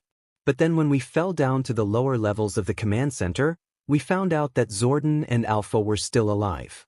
𝗬𝗏 and 𝗲𝗲 were then able to put the command center back together again, better than before. During that time the Machine Empire came and overthrew Rita and Zed, forcing them and their goons to leave their moon base and go live with Lord Vile. After that we became the Power Rangers 𝗬𝗏. There were only 5 𝗬𝗏 crystals, so Billy decided to retire from being a ranger and stay back at the command center and help 𝗬𝗏 and 𝗲𝗲 with other things, but he left later on as well when it turns out that he was suffering from accelerated aging due to him making himself older when we were all kids. So he went to 𝗧𝗵𝗲 to undergo a treatment that would cure him and we didn't see him again for a while. And then like I said Jason came back and became the Gold 𝗬𝗏 Ranger, but later on we found out the Gold 𝗬𝗏 powers weren't meant for humans to use, so he lost those abilities eventually. He has them again now though. 𝗬𝗏, 𝗲𝗲, and Billy managed to find a way to make the Gold Ranger powers compatible with humans. So now Jason has the Gold 𝗬𝗏 Ranger stored in his 𝗵𝗃 as well, said Tommy. Oh yeah, I thought Jason's morpher looked similar to yours, Tommy, said Izuku. Yeah. Anyways, not long after Jason lost his powers we defeated the Machine Empire's leader, King Mondo. And the Machine Empire was, mostly, destroyed. A few of their generals survived, but me, Jason, and a bunch of other Red Rangers destroyed them a few years later, Tommy explained. Izuku then saw another picture. It was of Tommy, Adam, Tanya, Catherine, and a young boy, all as the Turbo Rangers. Sorry it's blurry. I couldn't find a better picture. What's the story with the Turbo Rangers though? Asked Izuku. We had just graduated high school, and before going off to college we had one more mission. An evil space pirate named 𝗬𝗏𝗧𝗏, who I already mentioned to you before, wanted to summon this evil demon named Dark Spectre so she could marry and take over the universe with, but Dark Spectre ended up rejecting her. 𝗬𝗏 gave us the powers of the Turbo Rangers and some sick new car Zords and we were ready to take on 𝗬𝗏𝗧𝗏. Rocky had been injured, so 𝗬𝗏 brought in a kid named Justin Stewart to take his place and become the Blue Turbo Ranger. He was the youngest ranger we've ever had, he was only 12 when he joined, explained Tommy. You seriously brought in a kid to be a Power Ranger? That's illegal, said Izuku. Look, we weren't comfortable with it at first, but 𝗬𝗏 thought he'd be a good fit. He was highly intelligent for his age, he was already in high school because of his intelligence, plus he had already found out we were the Power Rangers. He's helped take down tons of enemies with his quick thinking. And now he fights villains as the pro hero, the Blue Turbo Ranger, said Tommy. Oh yeah, I've heard about him, said Izuku. Eventually me, Adam, Catherine, and Tanya left for college and we passed on our Turbo Morphers to 4 new people. I passed on the mantle of Red Turbo Ranger to a guy named TJ Johnson. Catherine passed on the mantle of Pink Turbo Ranger to a girl named Cassie Chan. Adam passed on the mantle of Green Turbo Ranger to a guy named Carlos Valeroot, and Tanya passed on the mantle of Yellow Turbo Ranger to a girl named Ashley Hammond. They, along with Justin, protected Angel Grove from 𝗬𝗏𝗧𝗏, until eventually 𝗬𝗏𝗧𝗏 and her goons blew up the command center, and Dark Spectre kidnapped 𝗬𝗏. After that they, along with 𝗲𝗏, went to space to go rescue him. Justin stayed behind though. When they went into space they met a man named Andrus, the Red Space Ranger. He was human but he wasn't born on Earth. Apparently humans weren't just native to this planet, other planets have them too. After that they joined Andrus and became the Space Power Rangers. TJ became the Blue Space Ranger, Cassie became the Pink Space Ranger, Ashley became the Yellow Space Ranger, and Carlos became the Black Space Ranger. Later on 𝗓𝗍, the Silver Space Ranger and Andrus's best friend, was awoken from a coma after being frozen for 2 years and joined the fight. Together they fought an evil woman named 𝗬𝗏𝗏, who they later discovered was Andrus's long-lost sister. Eventually they found 𝗬𝗏, but Andrus ended up having to kill him to save the universe. Andrus shattered the tube 𝗬𝗏 was in with his sword, and there was this blast across the universe that restored many villains to their true forms. For example, Rita and Lord Zed were turned back into normal, non-evil humans, explained Tommy. 𝗬𝗏 couldn't have died. I've seen him a million times, said Izuku. You're right. Years later we discovered that 𝗬𝗏 wasn't actually gone, and neither were the power coins, and neither was the command center. Turns out 𝗬𝗪 was actually caught in another time warp, and he wasn't able to get himself back to our universe for many years. He was able to put the command center back together. As for the power coins, Alpha had been able to put Jason's back together, but he couldn't with the rest of ours. Luckily 𝗬𝗪 was able to with the help of Ninja, since he was the one who created the power coins. We found out he was still alive when he teleported us back to the command center. It was right after me and Kimberly had gotten married, believe it or not. He gave us back our power coins and morphers, and we decided to become the Mighty Morphin Power Rangers once again, said Tommy. That's awesome, said Izuku. Izuku then saw another picture. This one was of an older Tommy with the Dino Thunder Rangers. Hey, I know those people. The one in red is 𝗂𝗵𝗃.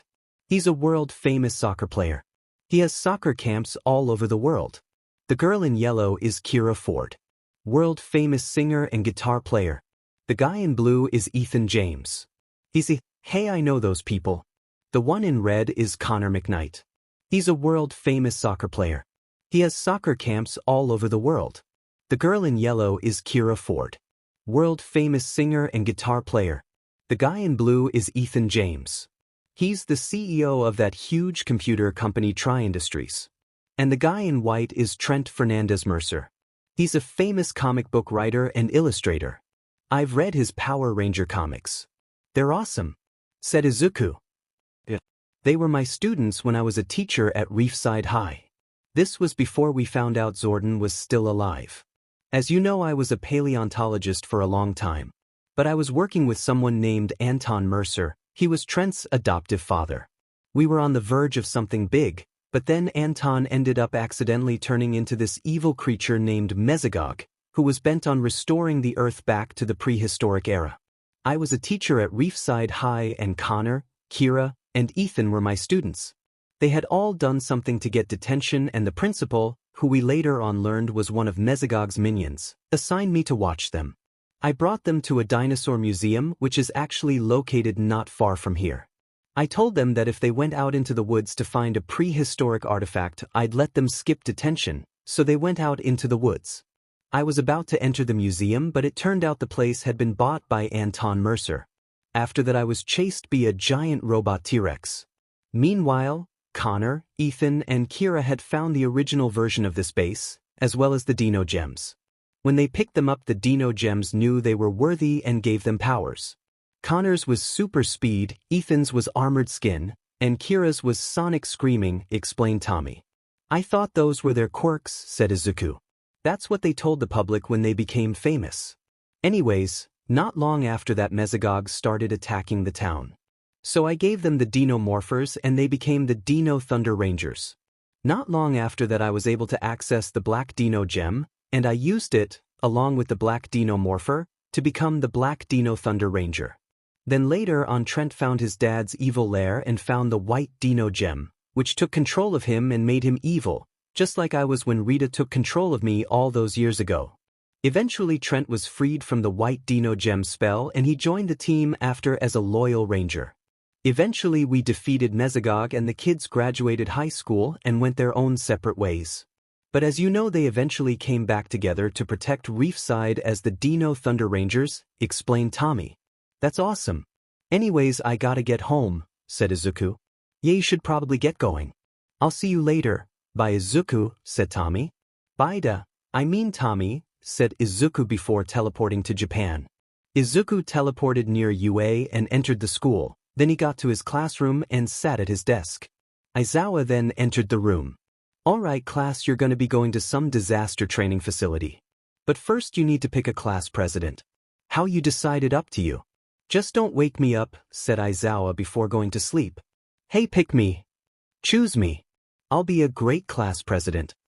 You extras better pick me if you know what's good for you. Screamed Katsuki and Katsumi. Calm down. We should put it to a vote, said Ida. After that the class all voted. Izuku was class president, while Momo was vice president. Who the F voted for Deku? Screamed Katsuki and Katsumi. It's fine actually. Ida can be class president. I don't really want to be, said Izuku. After that they all went to lunch. Izuku sat with Ochako and Ida. Thanks again for letting me be class president, Izuku, said Ida. It's fine. You're more fit for it anyway, said Izuku. I can't wait to go to this training facility. This'll be perfect training for me, said Ochako. Yes. Your quirk is perfect for this type of training, Uraraka, said Ida. Suddenly, the alarms went off. All the students ran out of the cafeteria and into the hallway. Izuku, Ochako, and Ida were being crushed by all the students trying to get out of the building. Izuku looked out the window to see that it was the media. Guys, it's just the media, said Izuku. Everyone, it's the media, shouted Ida, but no one could hear him. Uraraka, float me up, said Ida. Ochako used her quirk to float Ida into the air. Everyone calm down. It's only the media, shouted Ida. Everyone looked outside to see that it was the media. They then calmed down and went back to their classes. After that, Class 1A got on a bus and headed to the USJ. So Izuku, what exactly is your quirk? Asked Tsu. My quirk allows me to harness the power of this thing called the morphing grid. My morpher channels the power of the grid through it and allows me to turn into a Power Ranger. The other Rangers out there also have quirks similar to mine, which is why they recruited me, Izuku lied. What about your Dragonzord? What's the deal with that? Asked Tsu. My quirk also allows me to summon it with my dagger, since it also uses the power of the morphing grid, explained Izuku. After that, they arrived at the training facility. When they entered, they were greeted by the rescue hero 13. Oh my god, it's 13. She's one of my favorite heroes, whispered Ochako as she started fangirling a bit. She's so cute when she's fangirling like that, said Izuku in his head. Hello, students. Welcome to the Unforeseen Simulation Joint, also known as the USJ, said 13. Just like Universal Studios Japan, said the students. This facility is meant to train in natural disasters and rescuing people from said disasters. Fires, downpours, and mountains. This was my life's work as a teacher as the ultimate rescue training environment, said 13. You'll also like The Married Life of Izuku-Midoriya Izumomo by Darktuber 15. The Married Life of Izuku-Midoriya Izumomo 𝗧𝗵𝗃 Izuku-Midoriya, the son of All Might but stepson and half-brother of Izumi Yagi. Izuku-Yagi was diagnosed quirkless, but what he and the others didn't know except his 𝗬𝗏 Life by 𝗬𝗏𝗃 Life 4K that day, they didn't know what they had lost. Izuku-Yagi was born quirkless. His sister, Izumi Yagi, on the other hand, had an extremely powerful quirk that could match the abandoned ninja by Phoenix Striker, the abandoned ninja 𝗬𝗏𝗃, a boy who dreamed of becoming a hero, but once he was diagnosed as quirkless, his family and friends started to neglect him and abuse him. His final straw was Izuku-Midoriya, the truest hero of all time. By Sneaker Headmaster 16, Izuku-Midoriya, the truest hero of all time. 8K Izuku-Midoriya, formerly Izuku-Yagi, had a good life up until he was diagnosed quirkless. He was neglected and beaten by his own All Might and Magnetic family, and 1AF Izuku-Midoriya Spider-Man by 𝗬𝗏𝗏 Izuku-Midoriya Spider-Man 3K 2K Izuku-Midoriya, formerly known as Yagi. At the age of 4, he was diagnosed as quirkless. His mother Inko Green Storm, his stepfather Toshinori All Might, his stepsis the next gen of Power Ranger by Padilla 34, the next gen of Power Ranger 8K Izuku-Yagi, Katsuki Bakugo, Shoto Todoroki, and Fudayusuji all had a terrible childhood for being quirkless. They were ignored and neglected by their own parents, and Aizawa walked over to 13. Where's All Might and Green Magnet? Aren't they supposed to be here? Said Aizawa. Held up 3 fingers. There's a situation across town and they had to go. I don't know how long they're gonna be there, said 13. Then turned to the students. Now then, let's dash. But then suddenly the lights started flickering on and off. What the? Said 13. Suddenly, a cloud of black mist appeared at the bottom of the stairs and multiple villains came out of it. Usik, you got fake villains too, said Kirishima. Those aren't fake villains. 13, protect the kids, said Aizawa as he put his goggles on and rushed down to fight the villains. Allows us to introduce ourselves, ladies and gentlemen. We are the League of Villains. We were hoping for All Might to be here. I guess we'll just have to kill a few of you brats until he gets here, said a guy with hands all over his body. Suddenly, multiple warp gates opened up around the students. A pair of hands reached through one warp gate and grabbed 𝗬𝗧𝗂 and started pulling her through. "No!" shouted Izuku as he grabbed 𝗬𝗧𝗂's hand and tried to pull her back, but he just ended up getting pulled in with her. They ended up in the landslide section. "Are you okay?" asked Izuku. "I'm fine," said 𝗬𝗧𝗂. "Not for long you won't be," said a voice. They turned to see a bunch of villains standing there. "It's morphin time," shouted Izuku as he removed his morpher from his belt. "Dragon Z!" shouted Izuku as he morphed into the Green Ranger. "What the? A Power Ranger," said one of the villains. Izuku and 𝗬𝗧𝗂 charged at the villains. Izuku took down half the villains with his dragon dagger, while 𝗬𝗧𝗂 took down the other half by floating them all in the air, then dropping them on the ground hard. "What do we do about these other villains, Izuku?" asked 𝗬𝗧𝗂. "I have an idea," said Izuku as he activated his wrist communicator. "Izuku to command center." "Come, Zordon," said Izuku. "I hear you, Izuku. We're seeing what's going on through the viewing globe." "Don't worry, help is on the way," said Zordon through the communicator. "All right, thanks. We'll be waiting," said Izuku before hanging up. "Who was that?" asked 𝗬𝗧𝗂. "A friend," said Izuku. After that they made their way to the center of the USJ, where they saw Aizawa getting his butt kicked by some giant, hellish abomination of some sort. "Finish him, Nomu," said the guy with hands all over his body. Izuku karate kicked the Nomu in the face, and 𝗬𝗧𝗂 made Aizawa weightless and carried him away from the Nomu.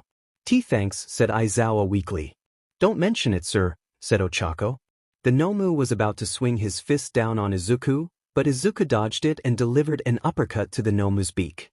"Shigaraki, that Ida kid escaped. He's gonna be back with reinforcements soon," said a man made of the purple mist wearing a suit.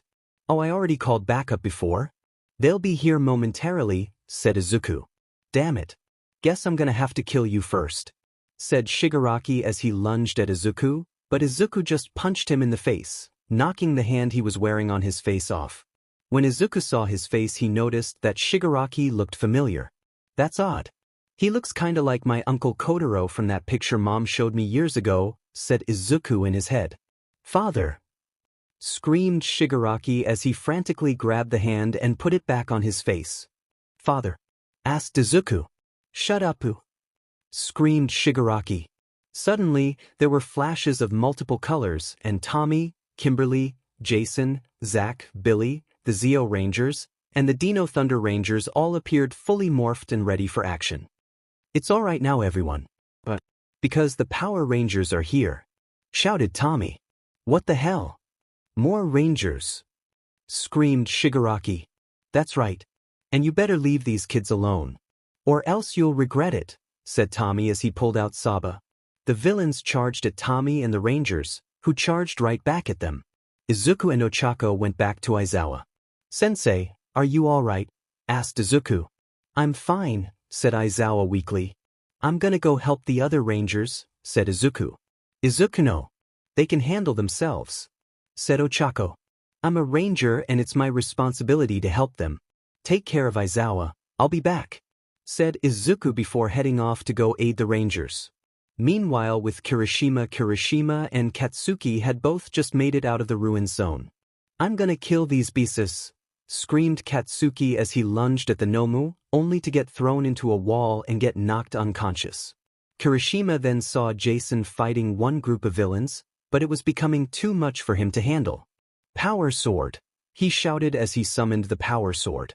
Jason was able to take down a few more villains with his sword, but there were still too many of them. One villain punched him in the stomach, knocking him to the ground. "I'm getting too old for this," groaned Jason. The villains were about to finish him off, when suddenly 𝗓𝗓 came in and took them all down with his hardened fists.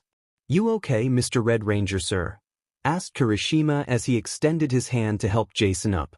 "Yeah, thanks, kid. What's your name?" asked Jason as 𝗓𝗓 helped him up. "Ijiro 𝗓𝗓, sir," said 𝗓𝗓. "Well, thanks for that, Ijiro. I'm Jason, and you just saved my life. I owe you 1 inch," said Jason. Meanwhile, with 𝗬𝗧𝗂 was beginning to think she should go in and help. There were tons of villains and only so many Rangers. "I have to help them too," said 𝗬𝗧𝗂. "Uraraka don't," groaned Aizawa. I'm sorry, sir, but I can't let them fight these guys on their own. You should be safe here, said 𝗬𝗧𝗂 before heading off to go help the Rangers. She saw Kimberly fighting a group of villains, but she was seriously outnumbered. Power bow, she shouted as she summoned the power bow and shot multiple villains with it. One villain snuck up behind her and knocked her to the ground. 𝗳𝗂𝗁𝗍𝗃, said Kimberly as the villain was about to finish her off, but then 𝗬𝗧𝗂 kicked the villain in the face, knocking him out. You okay? Asked 𝗬𝗧𝗂 as she helped Kimberly up.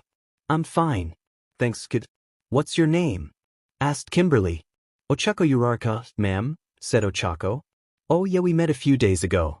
Izuku's told me and the other Rangers a lot about you, said Kimberly. He has, asked 𝗬𝗧𝗂 blushing. Yeah. But anyway, thanks for your help, 𝗬𝗧𝗂. I'm pretty sure you just saved me life, said Kimberly.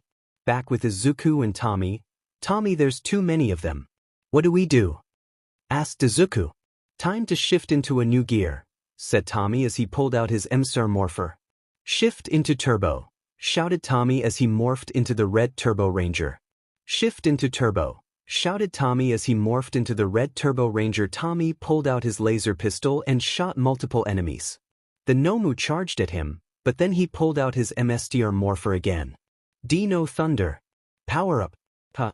Shouted Tommy as he morphed into the black Dino Thunder Ranger. Brachio Staff. Shouted Tommy as he pulled out the Brachio Staff and jammed the tip of it into the ground, blasting the Nomu back. Brachio Staff. Shouted Tommy as he pulled out the Brachio Staff and jammed the tip of it into the ground, blasting the Nomu back. Suddenly, the doors to the USJ blasted open. It's fine now. Why? Boomed a voice. Oh great, said Izuku under his breath.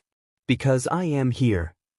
Shouted All Might as he appeared, with Inko Ida, and all the other teachers right behind him. We already beat you to it. Shouted Izuku from the bottom of the stairs. Said All Might. Suddenly, a large group of villains charged at Tommy, Izuku, and the others. Tommy and the other Dino Thunder Rangers stepped forward. Super Dino mode. They all shouted as spikes came out of their bodies. What the, said the villains before getting their asses kicked by Tommy and the other Dino Thunder Rangers. Meanwhile with Ida, my classmates are all in danger. I know I don't have my license yet, but I can't just stand here and watch them die. Oh God, what do I do? Said Ida in his head. Before he could decide, a warp gate opened up next to him and pulled him in before the teachers could stop him. The next thing Ida knew, he was in the middle of the battle with Izuku and the others, with Shigaraki standing right in front of him. Might as well kill all of you UA students right here, said Shigaraki. He was about to attack Ida, but Billy kicked him in the stomach. OF, said Shigaraki. Power Lance, shouted Billy as he summoned the Power Lance. Kid, get out of here. I'll hold him off, said Billy. Ida ran, but then he heard Billy screaming. He turned to see Shigaraki disintegrating part of Billy's helmet. I need to help him, said Ida in his head as he rushed back to help Billy. He kicked Shigaraki in the stomach. Both of you are kicking me in the stomach now, said Shigaraki. Indeed we are, said Ida. Recipro burst, shouted Ida as he launched Shigaraki back. He then helped Billy up. Are you okay, sir? Asked Ida. Yeah. Thanks, kid. What's your name? Asked Billy. Tenya Ida, sir, said Ida while bowing. Ida, I've heard of that name. You're a part of the 𝗔𝗵𝗵 bloodline, right? Said Billy. Yes, sir. I hope to make my family proud, said Ida. Well, thanks for your help, Tenya. I'm pretty sure you just saved my life. My name's Billy Cranston. We met a few days ago, said Billy. That we did, said Ida. Back with Izuku and Tommy. Tommy pulled out his 𝗵𝗃𝗃 again. Zeo Ranger 5. Red, shouted Tommy as he morphed into the red Zeo Ranger. He took down a few more villains with his sword, while Izuku took down some with his dragon dagger. He took down a few more villains with his sword, while Izuku took down some with his dragon dagger. Jason then pulled out his 𝗵𝗃𝗃. Gold Ranger power, shouted Jason as he morphed into the gold Zeo Ranger. Tommy, Jason, and the Zeo Rangers all charged at the next group of villains. Tommy, Jason, and the Zeo Rangers all charged at the next group of villains. Meanwhile, with 𝗕𝗂𝗵𝗲 and 𝗂𝗲 had just emerged from the downpour storm zone when they saw the Rangers fighting more villains. 𝗂𝗲 went to get the injured to safety. 𝗕𝗂𝗵𝗲 was about to as well, but then he saw 𝗧𝗃 getting overwhelmed by multiple villains. "Power AX!" shouted 𝗧𝗃 as he summoned the power axe. He took most of the villains down, but one large villain grabbed him and slammed him into the ground. "I guess this is it," said 𝗧𝗃. The villain was about to finish him off, but then 𝗕𝗂𝗵𝗲 and Dark Shadow attacked the villain and knocked him unconscious. "Are you okay, sir?" asked 𝗕𝗂𝗵𝗲 as he helped 𝗧𝗃 up. "Yeah, good. I'm fine, thanks. What's your name?" 𝗕𝗵𝗃 sir, said 𝗕𝗂𝗵𝗲. "𝗧𝗃," said 𝗧𝗃 shaking 𝗕𝗂𝗵𝗲's hand. "Back with Tommy, Tiger-y," shouted Tommy as he morphed into the White Ranger. He then charged up 𝗬𝗶𝗍𝗶 saber. "Fire!" shouted Tommy as he was about to fire a charged blast of energy at the 𝗵𝗃, but right before he could All Might punch the 𝗵𝗃 through the roof and into the sky.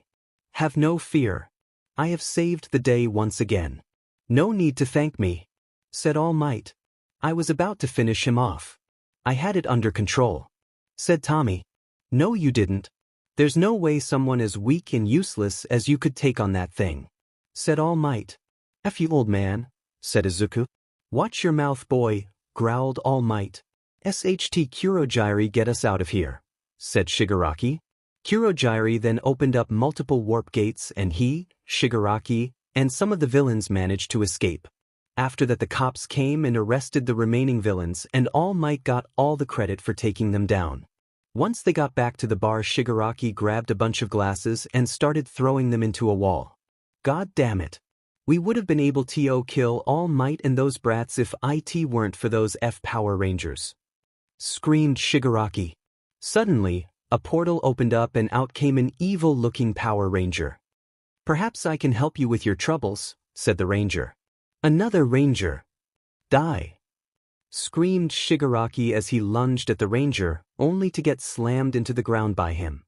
"I am not your enemy. But if you even try to lay a hand on me again, I will end you. Got that?" said the Ranger. "Fine," said Shigaraki as the Ranger let him go and he got back up. "Who are you? Your voice sounds familiar," said 𝗕𝗁𝗁. "I'm a Ranger who comes from another universe. In my dimension these things you call quirks don't exist, and I rule the world. Me and my forces travel the multiverse, killing any Power Ranger teams we can find. And now we've set our sights on this world," said the Ranger. "So now you're gonna invade it," said Shigaraki. "No. The people of this earth are too powerful. 80% of your population have these quirk things. It will take some time to prepare my forces and learn how to destroy your Power Rangers. That's why I'm here to make a deal. You help me destroy the Rangers and I'll help you take over this world," said the Ranger. "How do we know we can trust you?" asked Shigaraki. "I was about to ask you the same thing," said the Ranger. "Fair enough. I'll need to discuss this with my 𝗵𝗃, said Shigaraki. "Very well. I'll be back later," said the Ranger as he opened up another portal. "But wait, we don't even know your name," said Shigaraki. "Call me Lord Draken," said the Ranger. A few days later, Izuku was at the Angel Grove Youth Center practicing his karate moves when Tommy walked over to him. "Hey," said Izuku while punching a punching bag. "Hey," said Tommy. "Sorry again that my dad took all the credit for what happened at the USJ," said Izuku. "It's fine. We're not used to getting that much publicity anyway. But listen, there's a project I've been working on for a while now back at the Dino Thunder HQ. Stop by there later, it's something for you," said Tommy. "I will," said Izuku, but then his watch started beeping. "Yeah, Zordon," said Izuku into his watch. "Izuku, I've just received a message from Principal Nizu. He and Mr. Aizawa are at your house.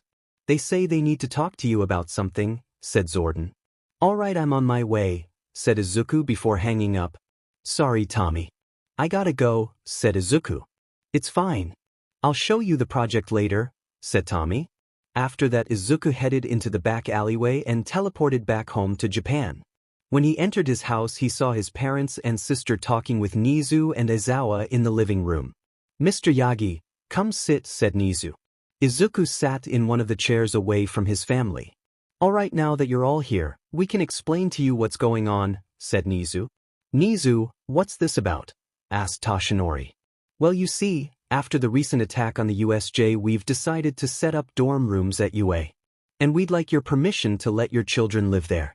We believe they would be safer living there, as the League of Villains wouldn't be able to get inside of UA now that we've upped security there," explained Nizu. "I'm fine with that," said Izumi. "I'd gladly move out of this place," said Izuku.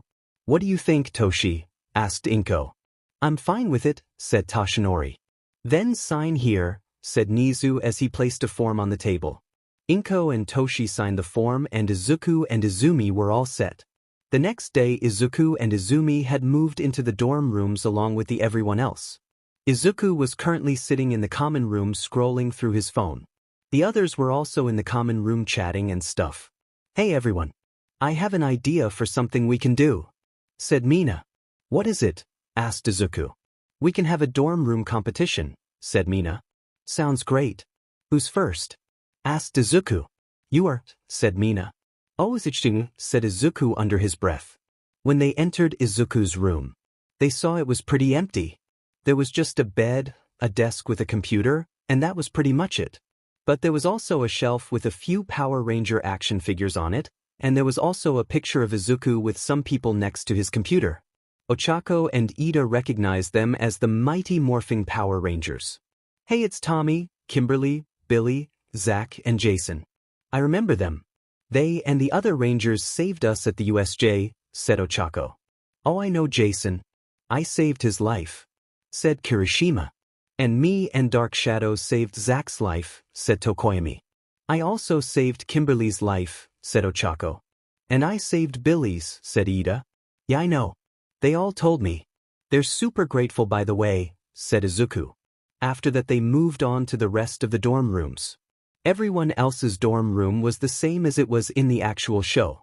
Shoka's was the same as Shoto's. They didn't see Katsumi's room, just like how they didn't see Katsuki's.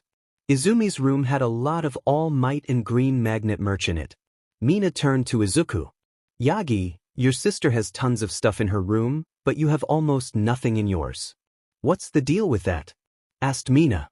"First of all, don't call me Yagi, it's just Izuku. Second, I don't want to talk about it," said Izuku. After that, they all went back to the common room. "And the person whose room got the most votes is Sato," said Mina. "You girls just voted for him 'cause he let you eat his sugary foods," said Kaminari. After that, they all went to bed.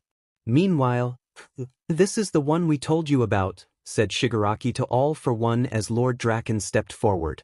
"So you're this Lord Draken I've been hearing so much about," said he. "Yes. I've come with a proposition for you. You help me destroy the Power Rangers of this world, and I'll help you destroy All Might and those UA brats," said Draken. "Not interested." "𝗕𝗓𝗁𝗍𝗄𝗓, said AFO to 𝗕𝗓𝗁𝗍𝗄𝗓, who was standing right next to him. "Yes, said 𝗕𝗓𝗁𝗍𝗄𝗓 as he lunged at Lord Draken, only to be quickly defeated by him. "Is that all you got?" asked Draken as he sheathed the dragon dagger and Saba. "We may have something to discuss after all," said AFO. Izuku was on his way back to the dorms after getting a bite to eat from a nearby cafe. He was passing by an alleyway when a little girl with white hair and a horn ran into him. She had bandages all over her arms and legs and looked absolutely terrified. "Kid, what's wrong? Are you okay?" asked Izuku as he crouched down in front of her. "I apologize for my daughter. She keeps hurting herself," said a man wearing gloves and a bird mask as he approached them. "You honestly expect me to believe that?" said Izuku as he stood up. The man slowly started taking off his glove. "Kid, get behind me," said Izuku, and he stood in front of the girl. "It's morphin time," shouted Izuku as he whipped out his morpher. "Dragon Z!" shouted Izuku as he became the Green Ranger. "What the?" said Overhaul in shock. Izuku charged at Overhaul with the dragon dagger, but Overhaul took off his glove and fired a spike from the ground at Izuku, but Izuku dodged it and punched Overhaul in the face, knocking off his bird mask. "No. My mask!" screamed Overhaul as he frantically tried to put his mask back on. "Why are you so concerned over a mask? COVID ended 100 years ago," said Izuku. "Shut up, you," said Overhaul as he lunged at Izuku, but Izuku just beat him into the ground with his sick karate moves. "It's over, you child abuser," Surrender now and I won't kill you, said Izuku. Never. I'll be back for her, screamed 𝗕𝗏𝗃 before taking off. Power down, said Izuku as he unmorphed. Izuku then walked over to Eri and hugged her. It's okay. I won't let that man hurt you ever again, said Izuku. Thank you, said the girl as she buried her face into Izuku's chest. What's your name, kid? Asked Izuku. 𝗬𝗏𝗃, said the girl. Well, don't worry, Eri. I'm gonna take you somewhere where that man will never be able to get to you, said Izuku. After that he brought Eri back to Yue. He entered the teacher's lounge with her where the teachers were. Izuku, why do you have a kid with you? Demanded Inko. Did you kidnap her? Demanded All Might. That's enough, you two. But Izuku, who's the child? Asked Nizu. This is Eri. I ran into her on my way back to the dorms. There was a guy who was hurting her, and he was gonna attack me. I took him down, then he escaped. I brought her here to UA where she would be safe, said Izuku. Very well. She can live here until we can find someone who will be willing to take care of her, said Nizu. No. I want to stay with Izuku, said Eri burying her face into Izuku's leg. What? Said Nizu.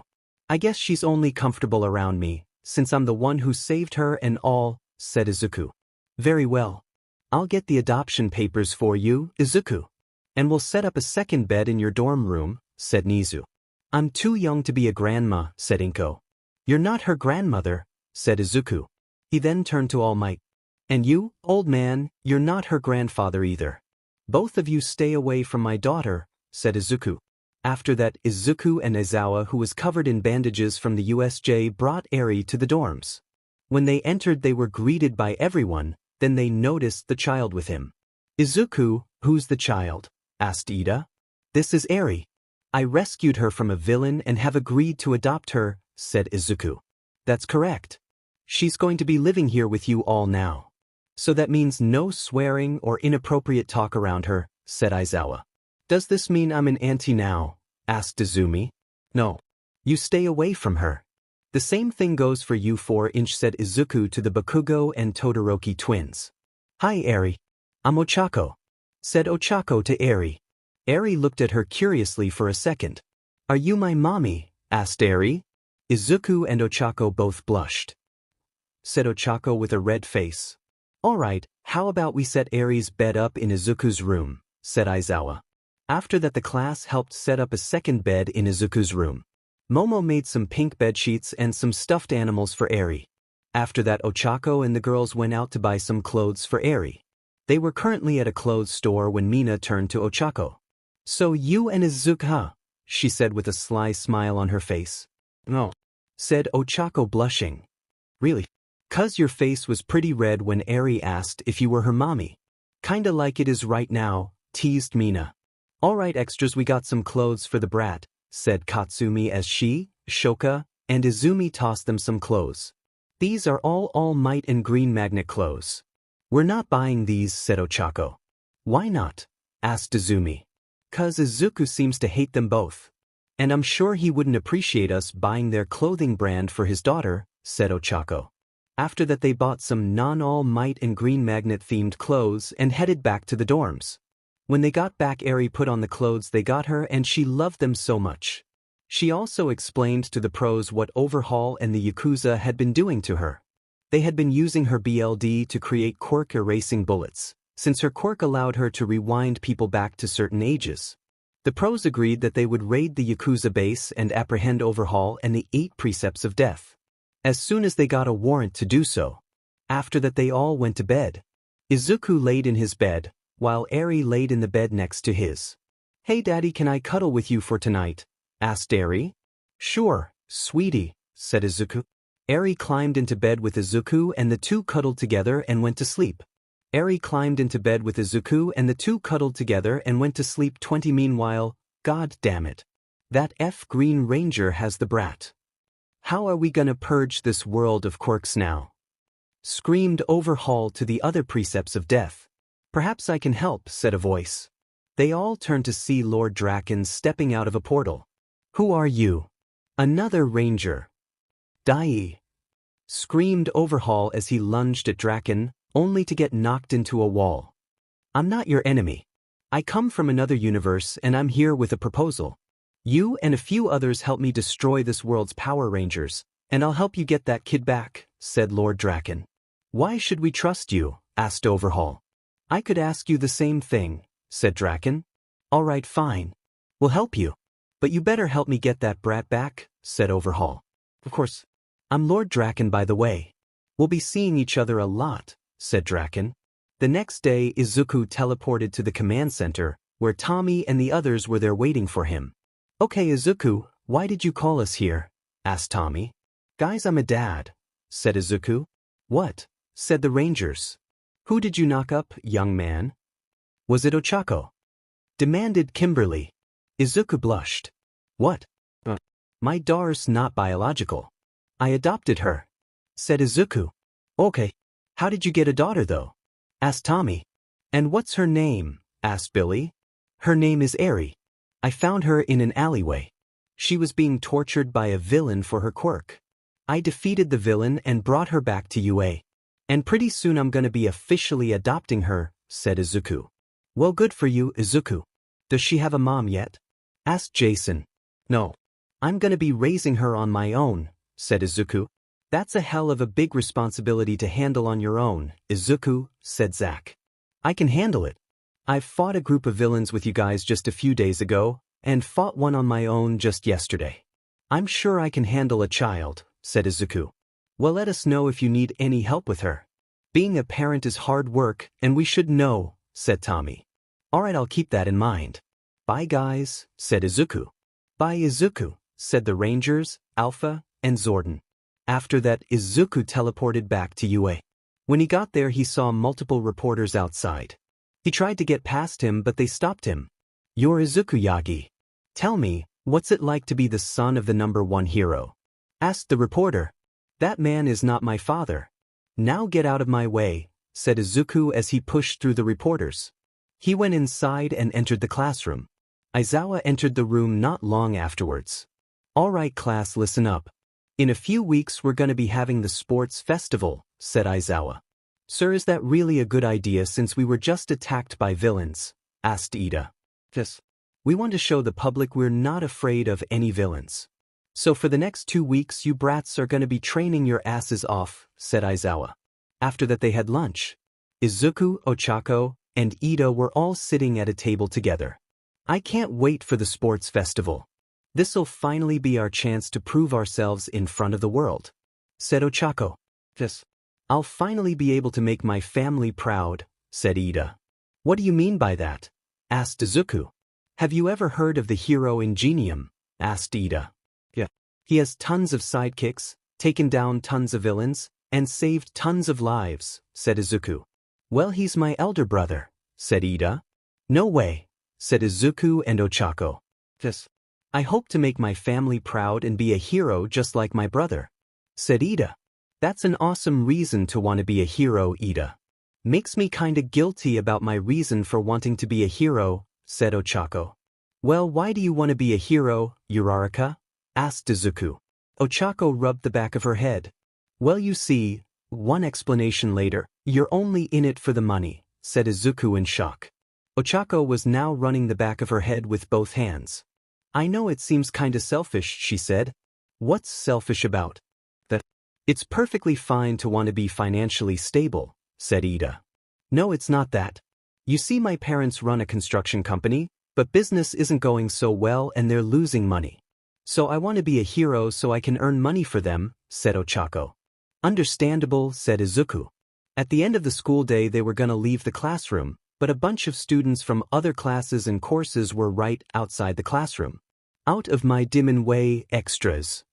Screamed Katsuki and Katsumi. Just because you don't know their names does not mean you can just call them that, said Ida. You 1A idiots think you're better than all of us just because you were attacked by villains, huh? Said a dude with blonde hair. No, said Izuku. Us students in the other courses are declaring war on you, just so you know, said another dude with purple hair. Wait, what? Said Izuku. After school, Izuku went back to the command center. Guys, I need help. The school sports festival's in 2 weeks and I need help training, said Izuku. We are aware of the upcoming sports festival, Principal Nizu informed me. Do not worry, I've contacted a few rangers who will be willing to help you train, said Zordon. Great, said Izuku. Izuku teleported to the town of Silver Hills. Tommy had told him to meet him there at the Silver Guardians HQ for some reason. When he reached the building, he saw Tommy outside waiting for him. All right, Tommy, why did you want me to come all the way out here again? Asked Izuku. I brought you here to train with a legendary ranger team. I think you know which one it is. 2 of them are the leaders of the Silver Guardians, and they offered to let you train with them in one of their state-of-the-art training rooms. Come on, let's go inside, said Tommy. They went inside the large building and headed upstairs and entered a large room of some sort. It looked something like this. They entered the room and the door closed behind them. They entered the room and the door closed behind them. Suddenly, 6 people landed in front of them. Hey kid, said the first man. Who are you people supposed to be? Asked Izuku. My name is Wesley Collins. But you can call me Wes, said the first man. I'm his wife Jennifer Collins. But you can call me Jen, said the white woman. My name's Trip. I like your hair. It's a lot like mine, said the man with green hair. My name's Lucas Kendall, said the third man. My name's Katie Walker, said the black woman. My name is Eric Myers, said the last man. And my name is Circuit, said the robot owl. But why are you here? Asked Izuku. Allow us to introduce ourselves properly, said Jen. Time for Time Force, shouted Wes, Jen, Trip, Lucas, and Katie as they all pressed a button on their morphers. Quantum power, shouted Eric into his morpher. The next thing Izuku knew. They were all in Power Ranger form. This was Wes's outfit, this was Wes's outfit, this was Jen's, this was Jen's, this was Trip's, this was Lucas's, this was Lucas's, this was Katie's, this was Katie's, and this was Eric's, and this was Eric's, and this was Eric's. Power Rangers Time Force. They all said at the same time while doing cool poses. Oh my god, you guys are the Time Force Rangers. You saved Silver Hills 20 years ago from that rancid guy, said Izuku. That's right, kid. We heard your school was having a sports festival soon, and we heard you needed a little extra help training. So we volunteered to help you out, said Wes. Cool, I really appreciate this, thank you. So what is this place? Asked Izuku. This is a state-of-the-art VR simulation room. It can simulate any environment. We're gonna be using it to train, explained Wes. Alright Izuku, have fun. I'll pick you up later, said Tommy before leaving. Alright Izuku, first up we're gonna start with something simple. But you're gonna want to morph first, said Wes. You got it, said Izuku as he pulled out his morpher. Dragon Z, shouted Izuku. Now what? Asked Izuku. Circuit, activate dojo simulation, said Trip. You got it, Trip, said Circuit as his eyes started glowing. The next thing Izuku knew, the room changed to look like a dojo of some sort. All right, you'll go up against me first, Izuku, said Wes stepping forward. All right, said Izuku. Chrono Sabers online, shouted Wes as he summoned 2 clear, futuristic-looking swords. Izuku pulled out the dragon dagger. All right, let's do this, said Izuku. The 2 charged at each other.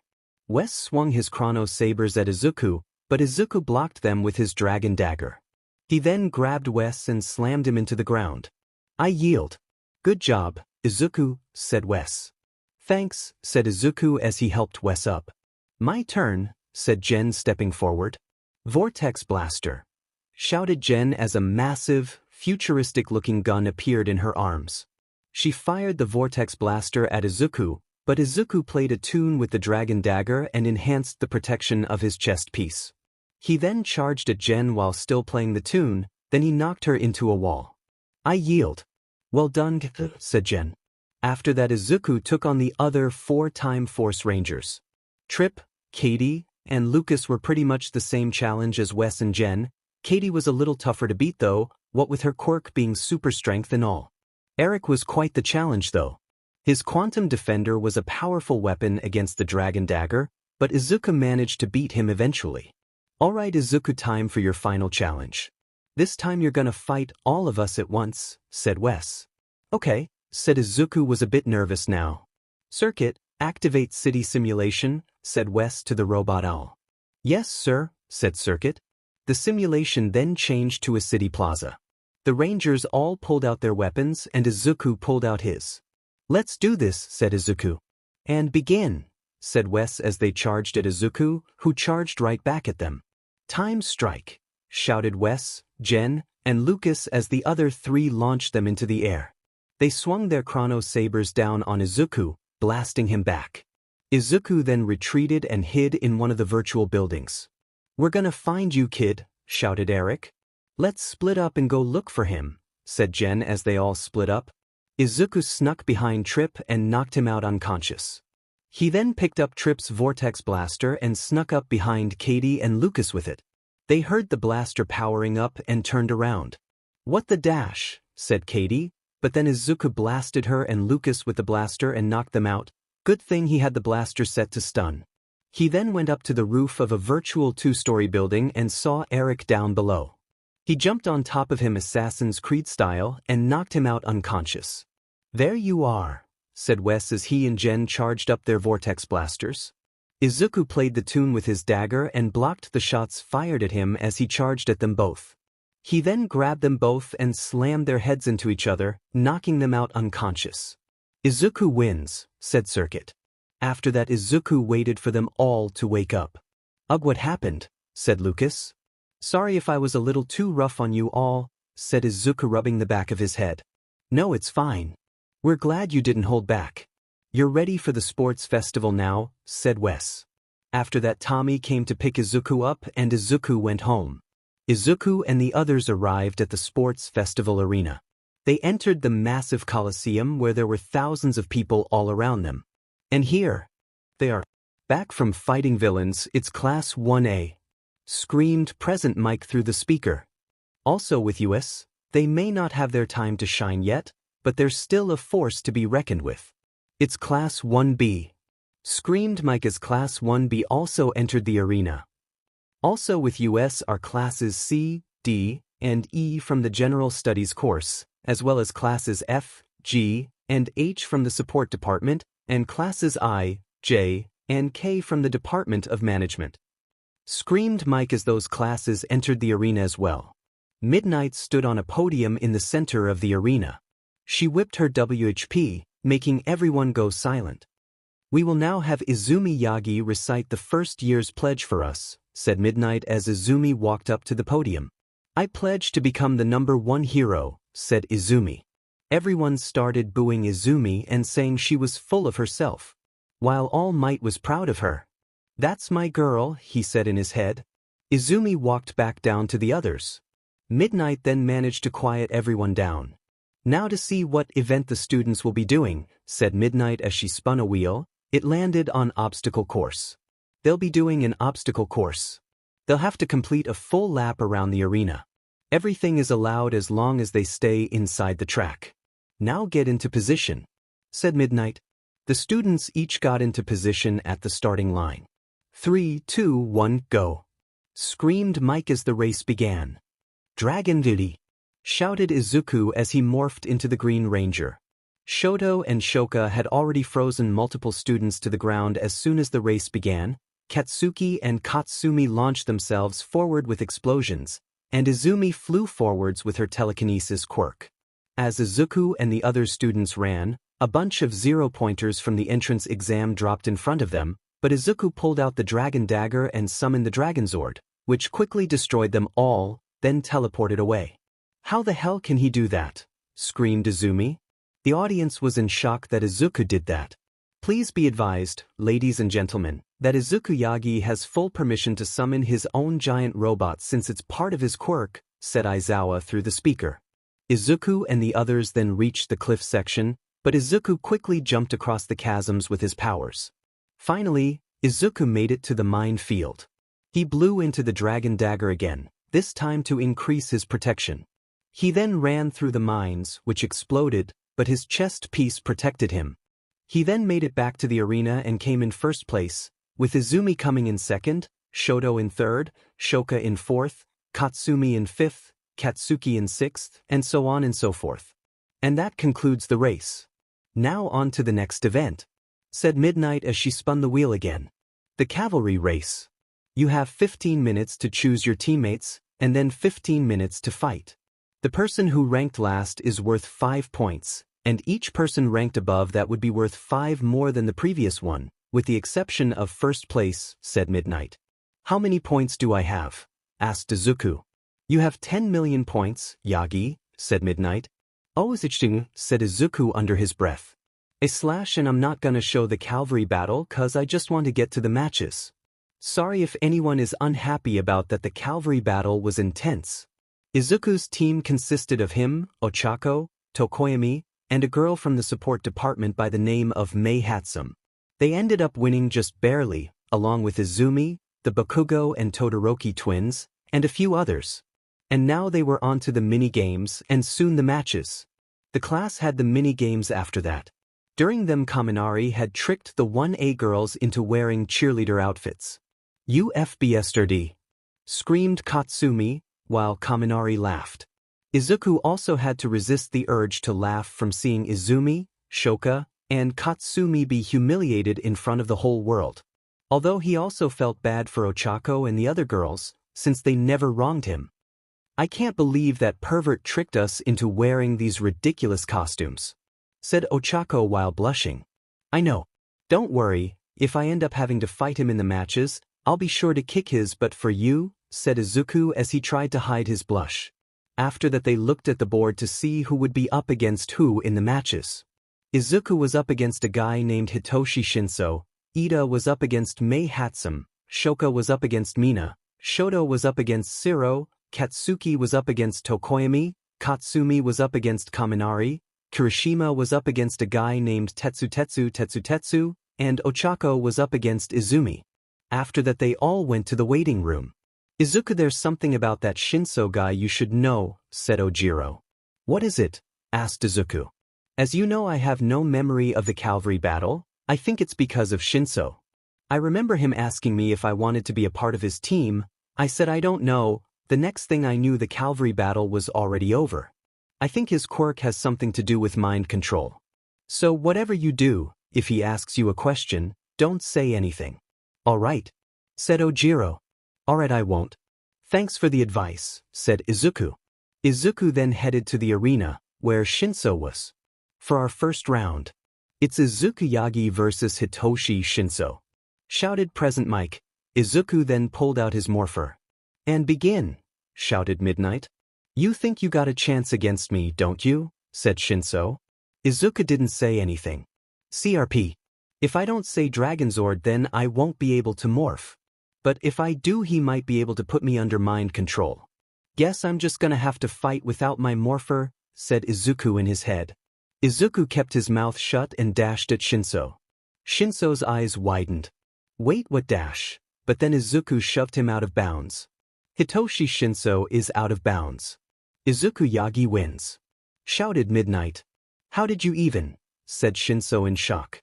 Ojiro told me that your quirk probably had something to do with brainwashing. So I just kept my mouth shut, said Izuku as he helped Shinso up. Look, you've got potential. But you can't expect to win every single battle if you only use one trick. You need to train more if you want to be a hero, said Izuku. Hey, thanks. I will, said Shinso. Meanwhile with all might, Inko, and Nizu, what's that Shinso kid's quirk again? Asked Inko. His quirk allows him to put anyone under mind control if he asks them a question and they answer it, said Nizu. We shouldn't allow him into the hero course, then. A person with a villainous quirk like that has no place at you, said All Might. Why the hell have I not fired you two yet?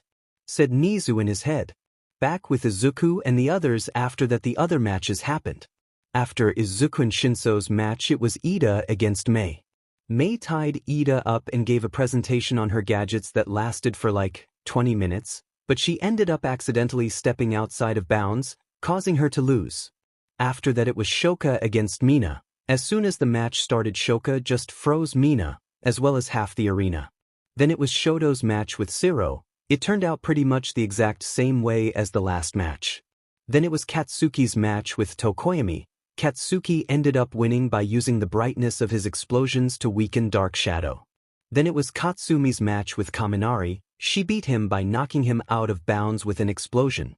Then it was Kirishima's match with 𝗧𝗬𝗧𝗧. It ended up being a tie, so they did an arm wrestling contest, which Kirishima won. And finally it was Ochako match with Izumi. This is it. Wish me luck guys, said Ochako to Izuku and Ida. Ochako entered the arena where she saw Izumi on the other end. In this match we have Ochako 𝗬𝗧𝗏 versus Izumi Yagi. The two gravity quirk users. Shouted present mic. Ochako and Izumi both got in position. And begin. Midnight shouted. Ochako and Izumi dashed at one another. Izumi tried to grab Ochako with her telekinesis quirk, but Ochako was moving too fast for Izumi to grab onto. Ochako was about to shove Izumi with her quirk, but then Izumi dodged it, grabbed Ochako's wrist, and threw her into the ground. She was about to punch Ochako in the face with a bit of one for all in the hopes of knocking her out, but Ochako rolled out of the way at the last second, causing Izumi's fist to hit the ground instead. Ochako then got up and punched Izumi in the face. You beach, said Izumi as she grabbed Ochako with her quirk and slammed her into the ground repeatedly. And oh, screamed Izuku. The crowd booed Izumi for being too violent on Ochako, while All Might was proud of her. After Izumi was done slamming Ochako into the ground, she walked over to her. Give up yet, said Izumi. Never, said Ochako as she grabbed Izumi's ankle and made her float. What the, said Izumi. Ochako was about to grab her and throw her out of bounds, but then Izumi used her quirk to grab Ochako's fingers and put them together, canceling out the effect and dropping her to the ground. She then punched Ochako in the stomach with 1% of one for all. Not enough to kill her, but enough to knock her out of bounds. Ochako 𝗬𝗧𝗏 is out of bounds. Izumi Yagi wins. Shouted Midnight. After that Ochako was taken to Recovery Girl, and Izuku rushed down to see her. On his way down he bumped into Izumi. What are you in such a rush for? Asked Izumi. Izuku didn't say anything, he just grabbed Izumi by the collar and slammed her into a wall. You listen here, you little beach. If you ever lay a hand on 𝗬𝗧𝗏 again, I'll end you. Got that? Growled Izuku. Why yes, squeaked Izumi. Get your hands off of her right now. Boomed a voice. Izuku and Izumi turned to see All Might and Inko standing there. Izuku dropped her to the ground and Inko ran over to her. Are you okay, sweetie? Inko asked her. I'm fine, said Izumi as Inko helped her up. Inko then turned to Izuku. You little 𝗧𝗵𝗲, said Inko as she was about to slap Izuku in the face, but Izuku grabbed her wrist and started twisting it. The only little 𝗧𝗏 here is your daughter. She nearly killed my friend, said Izuku before letting her go. Well, maybe it's because your friend is weak. Like you, All Might snarled. You shut the F up, old man. Shouted Izuku. Izuku-yagi, apologize to your father and sister this instant. Said Inko. I am not Izuku-yagi. He is not my father, she is not my sister, and you are not my mother. I know you both were planning to disown me when I turned 18. And I know about one for all too. So you all can go F yourselves. Said Izuku before leaving. When Izuku entered Recovery Girl's office, he saw Ochako lying there in a hospital bed. He ran over to her and saw that Ochako was mostly healed. Is she gonna be okay? Asked Izuku. She'll be alright. I managed to heal most of her injuries. She just needs to take it slow, said Recovery Girl. Ochako slowly began to wake up. Izuku, she said. Oh my god, 𝗬𝗧𝗏. You're okay, said Izuku as he stood next to Ochako's bedside. I wasn't strong enough, said Ochako as she started crying. You were strong though, and you will get stronger. I promise you that, said Izuku. Ochako then buried her face into Izuku's chest. Thank you, she said. You're welcome, Ochako, said Izuku. Ochako looked up at him. Why did you call me by my first name? She asked. Because I love you, said Izuku while blushing slightly. Ochako blushed extremely. You love me? She asked. Yes. Ever since I met you, said Izuku. I love you too, said Ochako. The two then kissed. The two then broke from the kiss, the two then broke from the kiss. Will you be my girlfriend, Ochako? Asked Izuku. Oh, Izuku, yes. Yes, I will, said Ochako. Hey, this is a nurse's office, not a makeout room. Take your kissing shenanigans elsewhere, said Recovery Girl. I'll see you later, Ochako. I gotta get to my fight with 𝗧𝗓𝗏 soon, said Izuku. Alright, I'll see you later, 𝗧𝗏𝗏, said Ochako. As soon as Izuku left the room, he bumped into Tommy and Kimberly. Wow, what are you guys doing here? Asked Izuku. We were watching the sports festival and we decided to come and cheer you on in person. Don't worry, 𝗲𝗏𝗏 gave us passes, said Tommy. Also, is it possible I could speak to Ochako at some point? Asked Kimberly. Why? Asked Izuku. Because I think she would be great candidate to be the new Pink Ranger, said Kimberly. What? I mean, I'm not against it, but why exactly? Asked Izuku. She was strong in her match against Izumi, and she saved my life as the USJ. She reminds me a lot of myself when I was her age. That's why I think she'd be perfect to take my place, said Kimberly. Well, you'd have to ask her about it. She wants to become a hero so she can earn money to help her parents who are poor, said Izuku. I own multiple dojos across America. Kimberly owns tons of gymnastics centers across there, too. And the other Rangers have tons of businesses as well. We can pay her, said Tommy. Alright, but you should be aware me and her just started dating, said Izuku. What? Said Tommy and Kimberly. Yeah. We officially became a couple, like, 2 minutes ago, said Izuku. Tommy and Kimberly both hugged him. We're so proud of you, they both said. Would Izuku-Yagi please come to the arena for his next match? Said a person on the intercom. That's my cue. Gotta go, guys, said Izuku before leaving. He went out to the arena where Ida was. For the first match of the second rounds, it's Izuku-Yagi versus 𝗕𝗏𝗏𝗧𝗏. Present Mike shouted. May the best man win, 𝗧𝗏𝗏, said Ida. Indeed, said Izuku. Begin, shouted Midnight. Dragon Z, shouted Izuku. Izuku and Ida both charged at each other. Ida tried to kick Izuku, but Izuku ducked under it and delivered an uppercut to Ida's chin. Ida then kneed Izuku in the stomach and punched him in the face. Good thing he was wearing his helmet though. Ida charged up the engine in his left leg and was about to kick Izuku, but Izuku played his tune with the dragon dagger and increased the protection of his chest piece at the last second, so when Ida kicked his chest and blasted him back a few feet. When Ida got up, he charged up both engines in his legs. This is it. It's all or nothing, Ida said in his head. He charged at Izuku with everything he had, and then Izuku stepped out of the way at the last second, causing Ida to run out of bounds. 𝗕𝗏𝗏𝗏 is out of bounds. Izuku-Yagi wins, shouted Midnight. What? Said Ida. Sorry, Ida. I'm just quicker than you, said Izuku. After that, the rest of the matches happened. After Izuku and Ida, it was Shoto against Shoka. They were evenly matched, since they both had the same quirks. In the end, Shoto ended up winning by blasting ice around Shoka, forcing her to the edge of the fighting ring, and then he unleashed a blast of fire and knocked her out of bounds. Then it was Katsuki's match with Katsumi. Their fight was mainly just them screaming obscenities at each other. In the end, Katsumi ended up winning just barely, by knocking her brother unconscious with a punch to the face using a bit of one for all. Finally, it was Izumi's match with Kirishima. Izumi ended up winning by lifting Kirishima in the air with her powers, then punching him out of bounds with one for all. After that, they all took a break and prepared for the third rounds. Izuku was on his way to the arena for his fight against Shoto. Hey, Izuku, said a voice.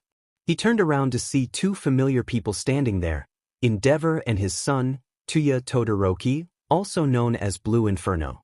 This is what 𝗕𝗏 looks like in this, except he has white hair. This is what 𝗕𝗏 looks like in this, except he has white hair. 6. Uncle NG. It's been a while, said Izuku. 𝗧𝗏𝗏 in this universe, 𝗵𝗏𝗏 is and always has been a loving husband and father. Shoto and Shoka are just bad kids. We know you're gonna be up against Shoto in the next match, so we just wanted to wish you good luck. Especially since Shoto said he's not gonna go easy on you, said 𝗕𝗏𝗏. Of course he isn't, said Izuku in his head. Well, I appreciate it, guys. Anyways, I gotta go fight him now. Bye, said Izuku before heading off to the arena. When Izuku entered the arena, he saw Shoto at the other end glaring at him. For our next match, We have Izuku-Yagi versus Shoto Todoroki. The son of the number 1 hero versus the son of the number 2 hero. Shouted Mike through the speaker. I'm going to end you, said Shoto. In front of all these people. I doubt it. You're just trying to scare me off, Shoto. Well, guess what? Those tricks don't work on me anymore. I'm done being afraid of you and the others, said Izuku. Shoto just growled. And begin, shouted Midnight. Shoto immediately jumped at Izuku using full cowl as white and red lighting appeared around his body. He then fired ice from his right side while in midair, but Izuku rolled out of the way at the last second. It's morphin time, said Izuku as he pulled out his morpher. Dragon Z!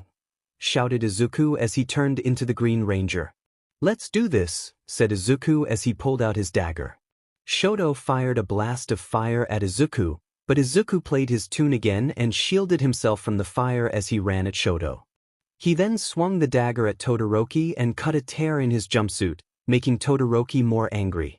Izuku smirked under his helmet, I'm just as strong as you. But then Shoto grabbed him by the throat and slammed him into the ground. He then punched Izuku in the face repeatedly, shattering part of his helmet. You're not as strong as me. I'm much stronger than you, we all are. You never should have come to UA. You should have just taken Izumi's advice and killed yourself, said Shoto as he continued punching Izuku in the face. The audience booed Shoto for being too violent. Shoto, stop. You're gonna kill him, shouted Endeavor, but Shoto didn't listen. Shoto, please stop, screamed Izumi, but Shoto still didn't listen. I've beaten you, said Shoto as he punched Izuku in the face again. I'm better than you, said Shoto as he punched Izuku again. He then leaned down. And I've already F your sister, he whispered in Izuku's ear. This pissed Izuku off big time. Shoto was about to deliver one final blow to Izuku, but as soon as he slammed his left fist down, Izuku stopped him by grabbing his wrist and twisting it. Let go of me, screamed Shoto as he lit his left arm on fire, but the power of the morphing grid protected Izuku from his flames. Izuku slowly got up while still twisting his flaming wrist. Shut the hell. His voice boomed. He then charged up energy in his left arm and punched Shoto out of the ring. Shoto Todoroki is out of bounds. Izuku Yagi wins, screamed Present Mike. The audience, minus All Might, Inko, Shoka, and the Bakugo twins, cheered for Izuku. No! Screamed Shoto as he charged at Izuku again, and was about to punch him with his flaming left fist combined with One for All, but Izuku just punched him so hard it broke his jaw and knocked him out unconscious. Ladies and gentlemen, Shoto Todoroki is disqualified from the sports festival, said Midnight. After that, Izuku went to Recovery Girl to be healed. The damage wasn't actually as bad as they thought it would be, since Izuku's helmet protected him from Todoroki's punches. I don't know how your quirk was able to protect you from a beating like that, kid. But you're lucky that it did, said Recovery Girl. Tommy and Kimberly then entered the room. Izuku, are you okay? Asked Kimberly. I'm fine. The Green Ranger powers protected me, said Izuku. Well, we're glad you're okay, Izuku, said Tommy. Suddenly, all of Class 1A, minus the Bakugo and Todoroki twins, burst through the door. Izuku! They all screamed. Ochako latched onto Izuku in tears like her life depended on it. You had me so worried, cried Ochako. The class then noticed Tommy and Kimberly standing there. Oh, hello, Mr. and Mrs. Oliver. Good to see you both again, said Ida, bowing to them. You don't need to bow to us, kid. It's fine, said Tommy. What are you guys doing here? Asked Kaminari. We came to cheer Izuku on since he's one of us, said Kimberly. Izuku then noticed that Izumi was there too. Why is she here? Asked Izuku, pointing to her. What do you mean? You're my brother. I just wanted to see if you're okay, said Izumi. Oh, so now you care about me. Get the hell out of here. Don't you have a fight with Katsumi soon? Said Izuku. I wanted to make sure you're okay first, said Izumi. Leave my boyfriend alone, said Ochako. Boyfriend? Said everyone minus Izuku, Ochako, Tommy, Kimberly, and Recovery Girl. You two are dating, said Izumi. Yeah, we hooked up right after you nearly killed her, Izumi, said Izuku while glaring at her. I didn't mean to be so HRD on her, said Izumi. Yes you did. Now why don't you go crying to your boyfriend Shoto and F him again, said Izuku. Again, said Izumi. That's right. During our fight he whispered in my ear, and told me that you two had, said Izuku. No we didn't, said Izumi as she had no idea what Izuku was talking about. I don't care. Just get out, said Izuku not even looking at her. Izumi started to cry, but Izuku dash. Get out, shouted Izuku. Izumi ran out of the room crying. After that they went to their seats to watch Izumi's fight with Katsumi. As soon as the fight began Izumi just grabbed Katsumi with her quirk and threw her out of bounds. Well that was a quick match. Izumi Yagi wins, shouted Midnight. And now it was down to the final two students Izuku and Izumi.